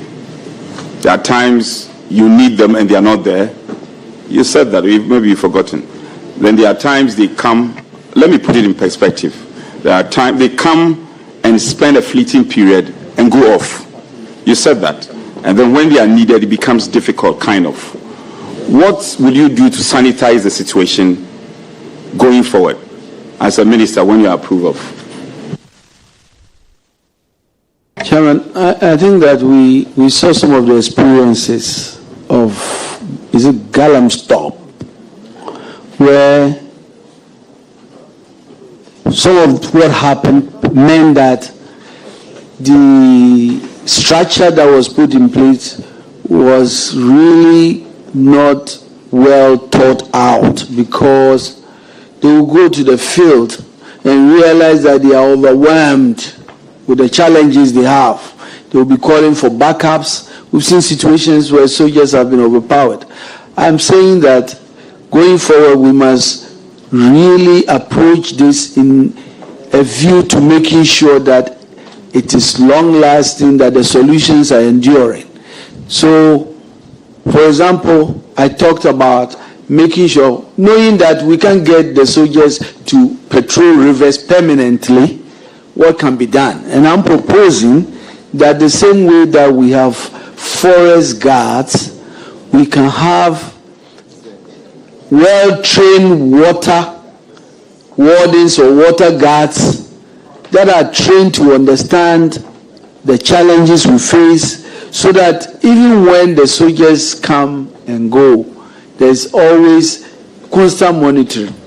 We're using modern technology to make sure that the soldiers are brought in when needed. So these are ideas that I brought up, but these ideas will be fleshed out when I get to the ministry, when you give me the chance. Leader, there are all manner of ideas, and you must premise your ideas on the unique happenings in our country, vis-a-vis best practices. Have you thought about best practices in clamping down on destruction of water bodies, illegal mining, so that it just doesn't become ideas, but the ideas are premised on well-founded, tested, solutions? Of course, Chairman, that's exactly what I will do. When I get a chance to be at the Ministry of Lands and Natural Resources, I'm sure you'll be invited to bring all your ideas. We'll be open to all these new address best practices, because our goal is to make sure that we get the resource right. Can I assure you that the minority, we have well-prepared and good alternatives? So, not me as a person, he's speaking me as minority. Chairman, would you speak for him? That's what you say. That's the understanding I get. So when you consult us, in fact, the minister was here a while ago. The Honorable Obri is here. I see my good friend Akwesi Kunedu and Prechum. All of them are very experienced. So if you'll be humble enough to reach to us, I will not be unnecessarily partisan. We'll give it to you pro bono. What do you say to that? Well, Chairman, it's not the ideas, it's the results. And I've already described, giving you your scorecard. Degraded land, polluted water bodies, and forests completely gone. That's the result. And so that's what we are going to try to turn around. In fact, I heard you loud and clear. Now, on your thinking on Ramsey sites, you know the ecological effect and the overarching effect on protection and preservation of biodiversity. Ramsey sites are day in, day out facing destruction all over the place. There are a number of places in Osu that have been encroached upon, and you do appreciate their relevance. Do you have specific plans to dealing with that? I think that the laws are very clear. I think we need to strengthen and tighten enforcement. We need to make sure that the laws in the books are applied. Working with the experts there, I think that's what we intend to do. Oh, let me just assuming your high-ranking party official or party apparatchiki is encroaching on the Ramsey site, and you have been told, and the person is well connected, what will be like big fishes, big fishes, and for instance, your party chairman, assuming I don't remember my party chairman will not encroach on any land. Fine, that's fine. Chairman, thank you very much. Maybe let me use you as an example. I will also not encroach on any land. Okay. I'm a law-abiding citizen. Yes. And I will not go encroaching. NDC, we are law-abiding, so no encroachment. All right. Let this day be written. Let this day be written down. That on a day, a certain minority chief whip asks you this same question. If a big party apparatchiki is caught in the fish, what would be your approach? Chairman, this morning I swore by the Bible to defend the Constitution of the Republic of Ghana and make sure that the right things will be done. And as minister, I'll be focused on that. Yo, hallelujah. Amen. Honorable Leader, you spoke about vegetation. I'm an environmentalist, and it's something that is very dear to my heart. The past administration did a lot. We had a Green Ghana Day. At the time, Parliament had to go on break for all of us to support in our constituencies the planting of trees and all that.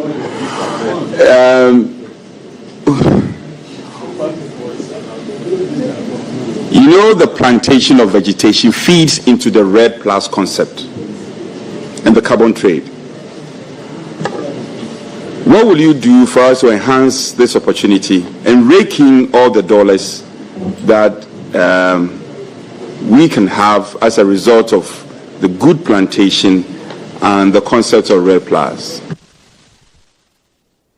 This effort at restoring our vegetation and bringing ecological life back, our biodiversity must be consistent. The Green Ghana event is celebrated one day in a year. I think that the effort must be consistent, must be on a daily basis, must be part of us. And I think what we have to do is together inculcate the habit of making sure that we restore Ghana and green Ghana, not on special occasions but on a daily basis. We will bring in policies that will really focus on this. can make sure that it is part of our daily life, to make sure that we see our environment true for life, with our water bodies blue and green all around us. Do you know that it is required that every household must have 25% of the land area with trees? How do we make sure that every Ghanaian understand that wherever you live, check and make sure that 25% of your land area is covered with trees? These are the efforts we must really start making to get all of us to get to that point where we are proud that, yes, we have really recovered all the ecological loss and the biodiversity that eluded us for so long. So that's what we'll be doing. Okay, so plantation becomes a way of life. Even where we had it as ceremonial, we had challenges. Not just the planting, the nurturing was also a challenge. Have you reverted your mind to the financial imperatives and the demands in this context? Chairman, yes, well, every time there's a will, there's a way. And we must have the will, there will be a way. Leader, it's not just about saying where there is a will, there is a way. Yes, we all know that. That cliche is known. We all know it. Tell us specifics. And I mean that. Be specific. What are you going to propose in terms of specific solution? You are departing. Can I finish? I've made, with respect, let me finish. 3 major proposals. Can you let me finish my question? Yes, thank you very much. You said we are going to depart from what we are used to. We are going to depart from that. So Ghanaians want to know, what are your solutions? We've heard you say, oh, we are going to do this. The things of the old will not repeat itself. Yes, we are tired of hearing that. Give us specific solutions. When I've brought 3 very important proposals, there will be the Tree for Life initiative. This is not just focused on the forest and restoring the forest. We are bringing it to every individual household in urban areas to inculcate the habit of planting trees all around us. And I've given you an example of what that's done. We are going to get everybody excited about doing this, about greening Ghana, about planting trees. And as the young people will say, we are going to make it cool, real cool, to make sure that we are all green around. And if we are consistent and focused, we can achieve that. What is your plan towards exploitation of salt as a mineral? Chairman, I've already said that we need to make sure that salt exploitation is very critical, and it's one of the minerals that will help really change our country. And so we must do it well, but we must do it in a way that will not only benefit our country, but will also benefit the communities in the areas where this salt is. We're going to look into that to make sure. And then as we are doing it, we do it in a way that makes sure that it adds value. We create industries that will come out of it. That's where we create jobs. That's where we empower Ghanaians. And that's where the focus will be. Leader, come with me to page 78 of your manifesto. And the chairman will permit me to just make a quotation. The next NDC government would abolish the community mining system, which is highly partisan, exclusive, and defeatist of its own purpose, and establish artisanal small-scale mining corporation for community members interested artisanal small-scale mining. You had earlier intimated to decentralize the mining process, and at this point you are also seeking to abolish community mining system.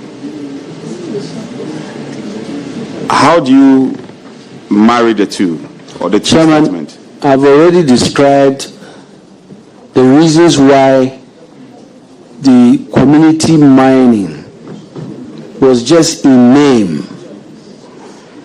You know, how do you have community mining when nobody in that community knows who owns that mining? The community mining that was envisioned, that's a good idea. But its implementation was a complete departure from that idea. And I gave you the example of my own constituency, how it was implemented. A company is selected by the district chief executive who has all his machines and capacity. They've negotiated and getting a piece of land. And then they've already negotiated the percentages. I'm not sure how many people in the community were part of negotiating the percentages. Then at the end of that mining, you know, the young people in that community will go there as by-day workers and work, and they'll pay them 50 cedis or whatever. But at the end of the day, they'll be there and they'll go and say, community, this is your money, 100,000 Ghana cedi. How much did you get that you are bringing me 100?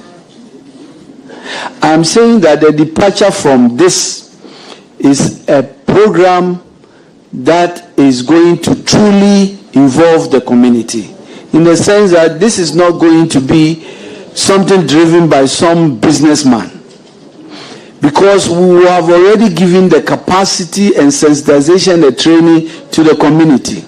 We have given them the decentralized regulatory escape to register their mining company. We have set up the structure to provide all the services needed for them to operate.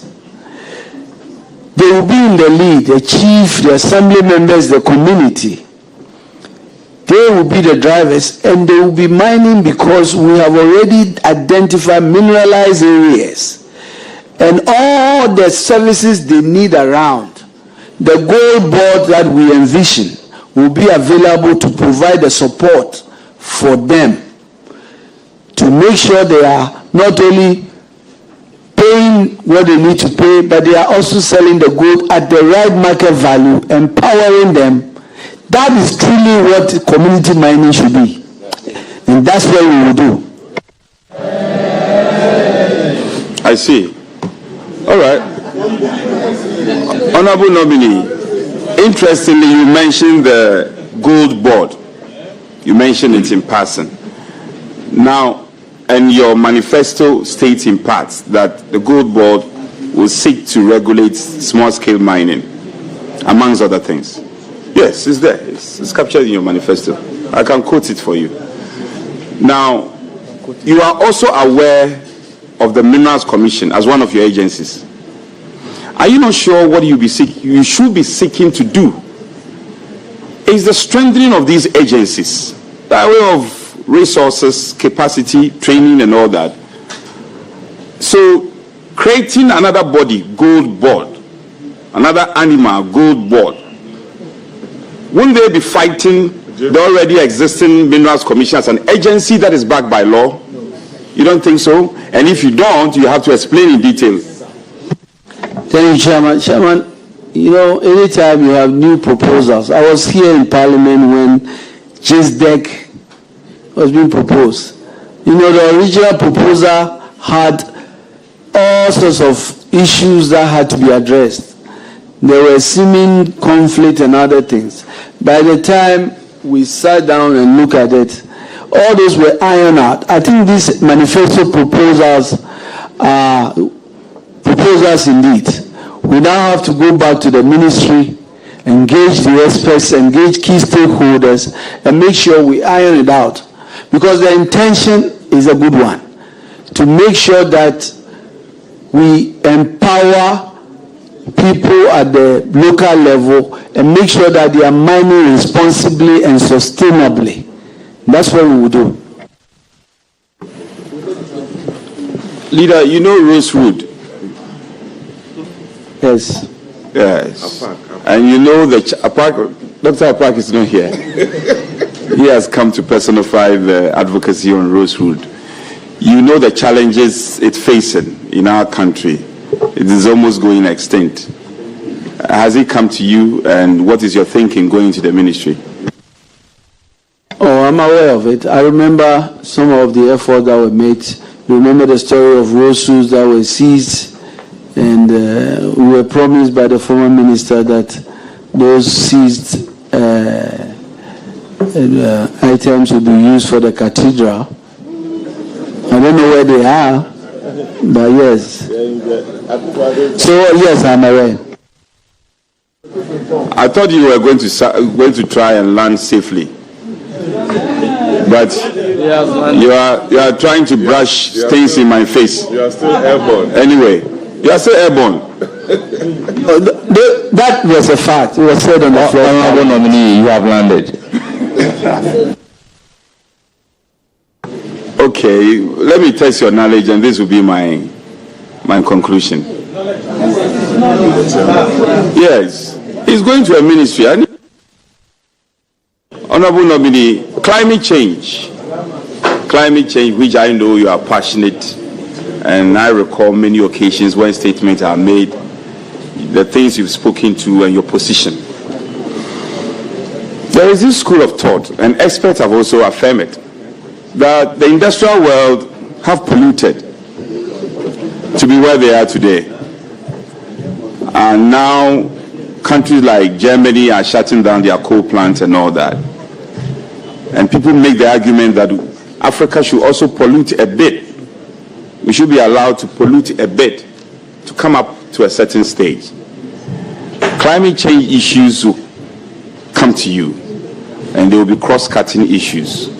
What is your thinking? Should we take it hook, line, sinker, or we should be selective as a developing country and get our priorities right based on our unique position as Africa and where we are in terms of industrialization? I think that the designation of the Ministry of Energy and green transition, it's a clear reflection of our commitment to this reality of climate change and how we must embrace the consequence of it. But in terms of equity, in terms of fairness, in terms of who are the pollutants, indeed we are like a tiny bit in it.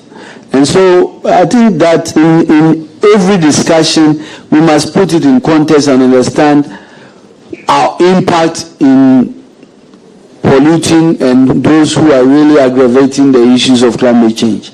I think that's important. But that does not prevent us to be proactive. That is why I'm excited about the focus in the Ministry of Energy to make sure that we continue to focus on our goal of making sure that we can look at other sources of renewable sources of energy. This must be done in all the other areas because it's important. It's important. So this issue is very, very important. But frankly, for example, when we talk about this issue, we must talk about it in the context of where we are in our development. And this is important. They are talking about us moving away from some of the resources underground, our oil resources, when, quite frankly, we need a lot of gas to be able to develop. Our view is that this is the time to aggressively exploit these resources and get to the point where these developed countries are. And when we get there, we will be talking like they are talking. Okay, last one. The COPs, Conference of Parties, often speaks to conservation, smartness in terms of what we do as a country, and sustainability. these narratives also come up as far as your ministry is concerned, and they are cross-cutting issues. Have you thought about it, and what will be your position when it comes to sustainability in terms of environmental conservation? Chairman, that's where the world is going, and we are not an island. We must focus on these sustainability measures. We must be seen because it's in our interest, it's in the interest of our future, it's in the interest of the future of our children. We must be proactive in some of the things we do even now. Mr. Chair, let me commend my friend, former deputy leader, for having attempted to ask my question, and he's done well. Even though a few of them he's been evasive, I can forgive him for that. And to wish him the very best of luck when he's finally approved of by this House. I thank you and congratulations, my brother. Thank you, Chairman. Thank you very much, honourable members. We have a guest for Honourable Emmanuel Ama Kofi Boa. First on my list is Mrs. Joyce Boa, spouse of the nominee. The chorister. Nana Kobnan Katia, the fifth, Paramount Chief of Esikado Traditional Area. We have Awulai Ejemfi Kwame, the second, Paramount Chief of Nsin Traditional Area. Inside, okay. Awulai Andama Tu Ajan, the second, Paramount Chief of Ejura Traditional Area. Awulai Atebukusu, the third, Paramount Chief Lower Axin Area. Nana Kokwale Menzizo Elembele. Nana Awube the second, Ejuakople Elembele. Nana Etiasi the second, Adontihini Elembele. Osaberima Ajari Tinade the second, Chief of Kede. Sheikh Suleiman Mozu, Alhaji Osman Zakaria, Reverend Alex Donko, Very Reverend Stephen B. Mensah, Prophet Joseph Afu, Kinsley Nana Opoku, Nana Ete Akrade, the second, Chief of Dua Bonso, family and friends, representative from the NDC Regional Office, representatives from Mineral Commission, Lands Commission, Forestry Commission. You are welcome.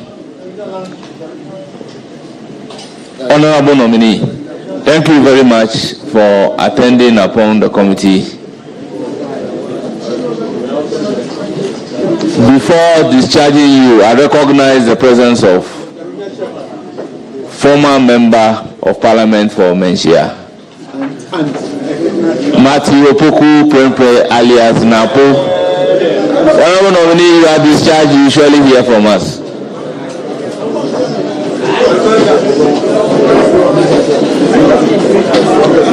The next nominee should prepare to take the seat.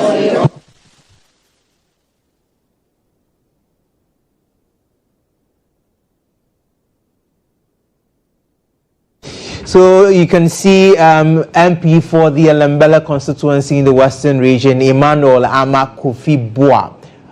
He's exchanging some pleasantries with persons who helped him appear before the appointments committee, family and friends, loved ones, chiefs who accompany him to the veteran. Let's cross over to Parliament now. Ibrahim Al-Hassan is engaging people there.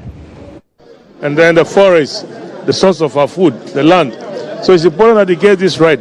Else you may end up importing water from China or somewhere.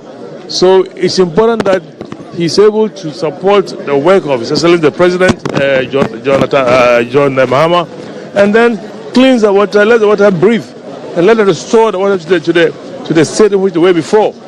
And then the forests too, once they're degraded and they're chemicalized, we cannot even eat the food that we produce from it.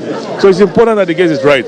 And I know that he's got the capacity to do that for us. Yeah. There are concerns that the president is yet to speak about Galamsey, even though it's still going on. There are issues. Do you think it's early, or at least those calls are in order, given the fact that... You know what? Look at the manifesto of NDC. It's clear.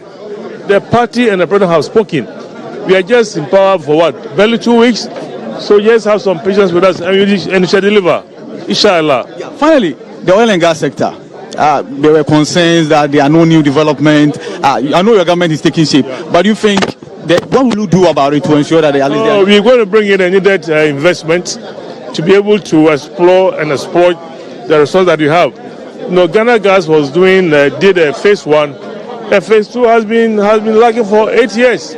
So I believe that the government is going to work on it and get Train 2 ready so they can get more gas processed, get more LPG, and stop the importation of LPG and save our foreign currency. What caliber of person do you think finally should go to Ghana Gas? You've been there yourself. You were the founding... The members there are good and they're solid.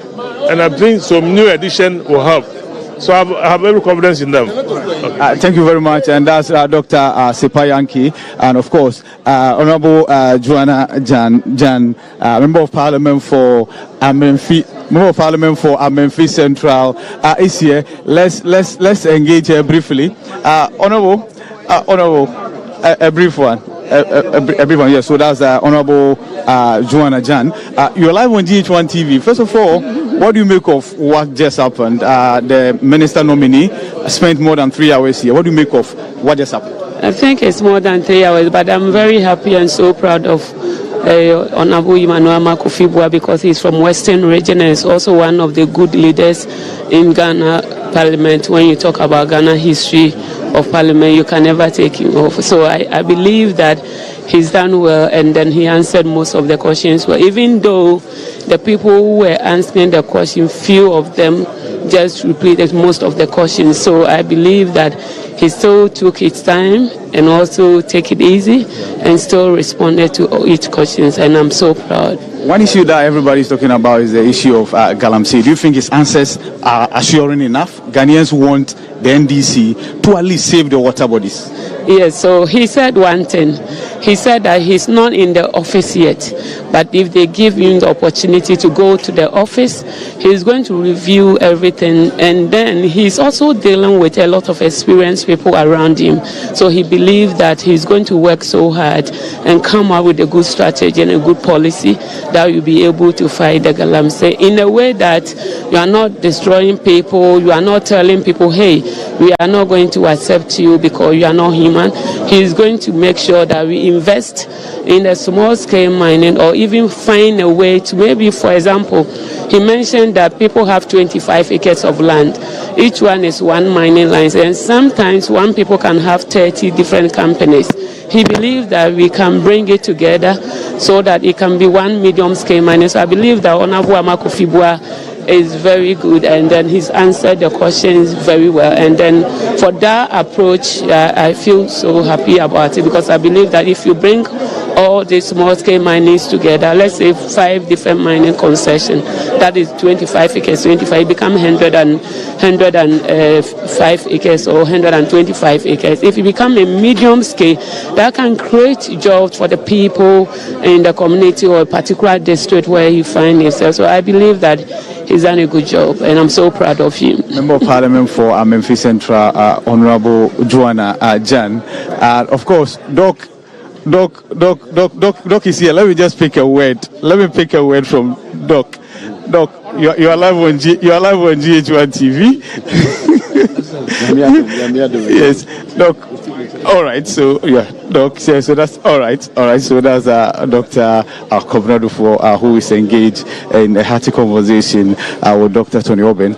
Of course, we have the nominee who has equally taken his seat, and so therefore, in a new moment, we'll have to cross over to the chairman to find out, of course, how proceedings are going to unveil. But of course, like I said, the first nominee, that's the nominee for lands and natural resources, Emmanuel Kofi Boah, Member of Parliament for Elembele. an immediate past deputy majority leader, was here for more than 3 hours, and he's just been discharged. He spoke to a number of issues, including issues of the vexed matter of Galamsey.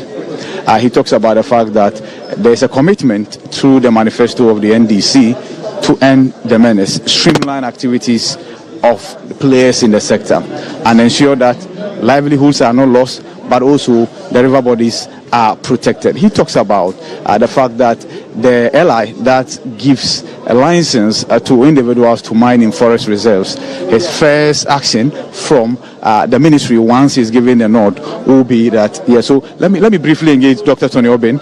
You're live on GHOne TV. You are a sector player. What do you make of the performance of your nominee? Splendid. I think, he's never been there before, but it was as though he had been there for a very long time. So he had a mastery over the questions or over the areas, and I also realized that he threw a few jabs which made him a parliamentarian.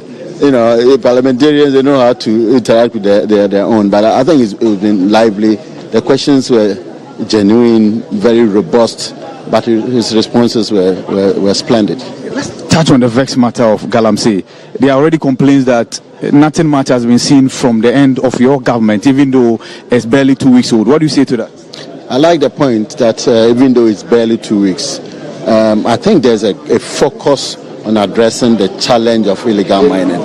And the way of addressing it is not just to send military there to stop it.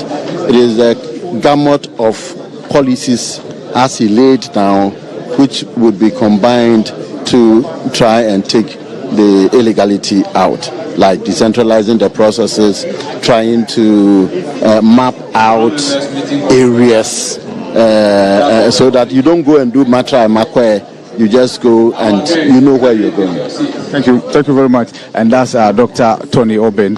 He was in charge of the NDC's committee on mining and other matters in the sector. So we cross over to the committee.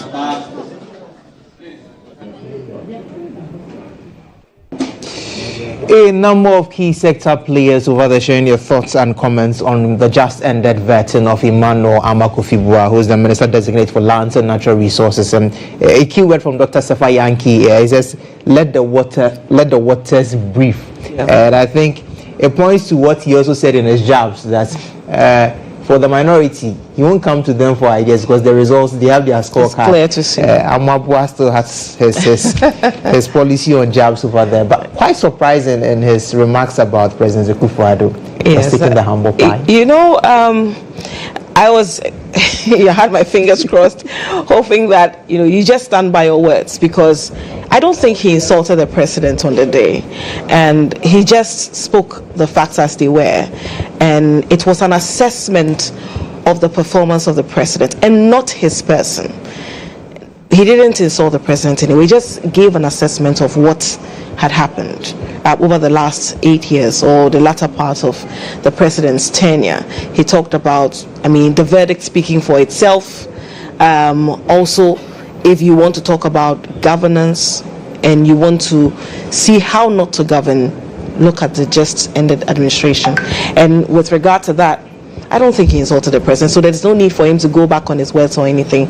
I think that the chief whip, yes, was trying as much as he could to get him to apologize. You remember the reaction of the first lady to it. So the former first lady to it. So I'm sure it was one of the ways to try and give out a certain reason or an explanation or some excuse for the way the First Lady acted, in some way to say that, well, your words were so harsh, it got her irritated to act in that manner. But really, he danced around it a little bit. At a point, I thought he was actually doubling down on it, and, but he still came around it and said, well, if you have better words, you can give them to me and I would use them. I think he also mentioned quite clear that he has so much respect for President Akufo-Addo, and a decision you have to take as the first gentleman of a land, especially a land called Ghana. But his performance largely, some of the key issues we were expecting that would be topical in this particular vetting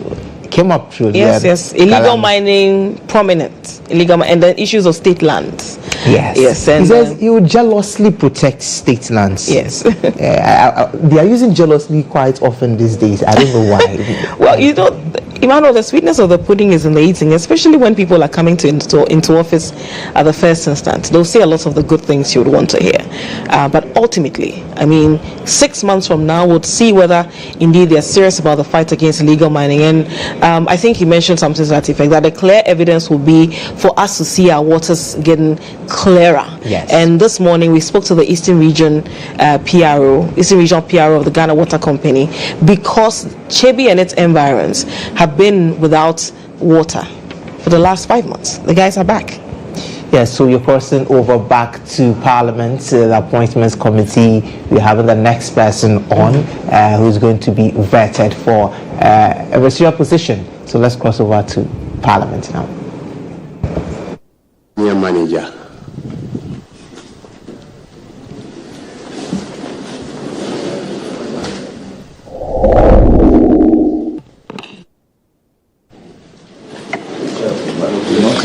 Honourable members, I proceed to recognize Mustafa Yusuf.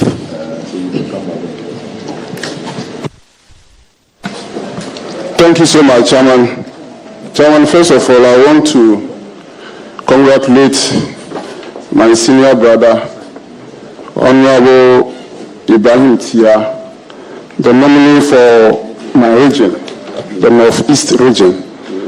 And just to go straight to the question, Mr. Nominee, recently there is this armed robbery crisis very rampant in our region.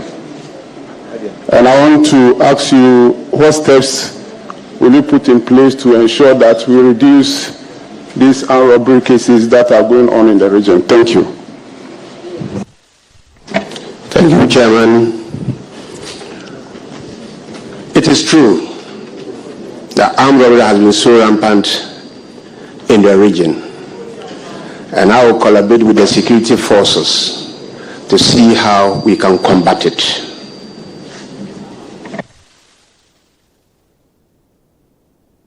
Any further question? Chairman, just a follow-up to that question. Mr. Nominee, just about 3 days ago, on a market day in Tantala, there was just a broad daylight armed robbery case in the market. I don't know whether the police, as a nominee, the regional police command has brought that matter to your attention. Thank you, Chairman. Yes, it has been brought to my attention. And the reality of the matter is, some of the areas, anytime they arrest armed robbers, Fulanis are always involved in the Mampugo-Aduri district. And I think we have to deal with the Fulani leaders so that you engage our people and we see how we can reduce it. Again, we need more visibility of policemen within that stretch to see how we can deal with it.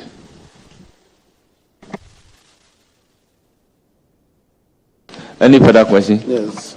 Chairman, thank you. My second question, Mr. Chairman. Mr. Chairman, is to the nominee. Our region is blessed with very fertile land, especially the area I come from. We have most of our colleagues from here farming in the area. If you take from all the way from Walewale through Uyema, you go to around Licha, all the way to Tandu, the whole place used to call the Filisi Rice Valley, where during the Achampons regime, that enclave alone can feed the entire country. What steps are you going to put in place to ensure that we have we have machineries, apart from machineries, making the place very conducive for potential commercial farmers to come there so that they can create jobs for our teeming youth? Thank you. Thank you, Chairman. Yes, that is very true. My region is really blessed with arable land, very good for the cultivation of rice, watermelon, and even tomatoes. I will collaborate with our MPs and the sector minister, and thank God, as part of His Excellency manifesto on the agri mechanization centers, I think it will be a blessing for our region, and we will collaborate with all relevant stakeholders to see how we can improve production and refine whatever we are producing there before we sell it out or even export. Thank you. Chairman, thank you so much. My last question, Chairman. Chairman, security issue is one of the major issues that confront us as a region. And to be specific, we have places like Chiriponi where from time to time we have these security issues coming up. Places like Bunkrugu, Yonyu, where we have these security issues coming up. As a nominee, if you get the blessings of this August House, what steps are you going to put in place to make sure that at least we minimize these conflicts and for the place to be very peaceful, so that people, the inhabitants of the region, can carry out their businesses without any fear? Thank you. Thank you, Chairman. One, we need to have effective engagement with relevant stakeholders, chiefs, opinion leaders, and the youth.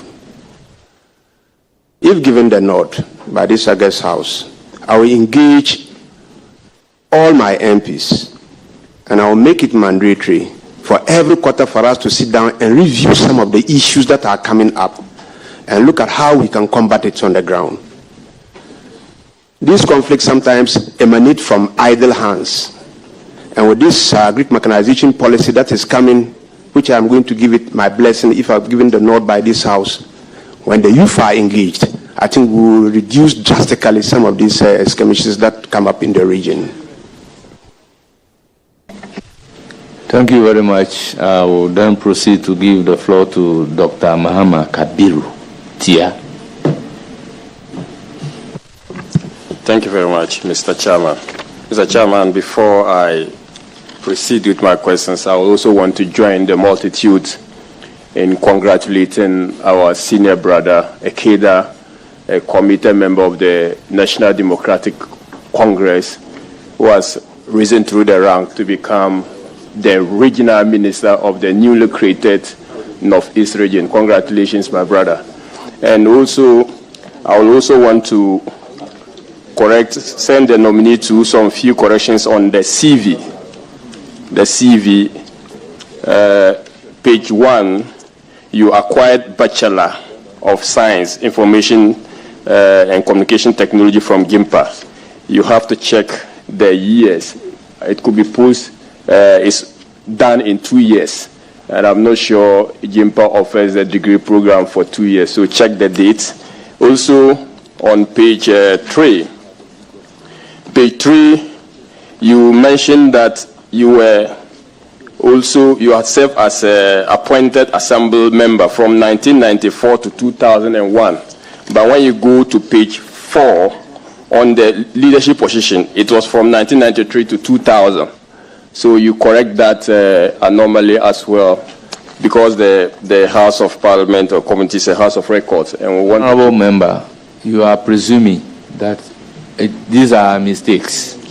So you need to ask whether it is really a mistake or not, because on the CV, I see that from 2004 to 2006, the nominee obtained from the same GIMPA a diploma in computer science. So having obtained a diploma in computer science, it is possible for him to do 2 years degree. So you can assume it is.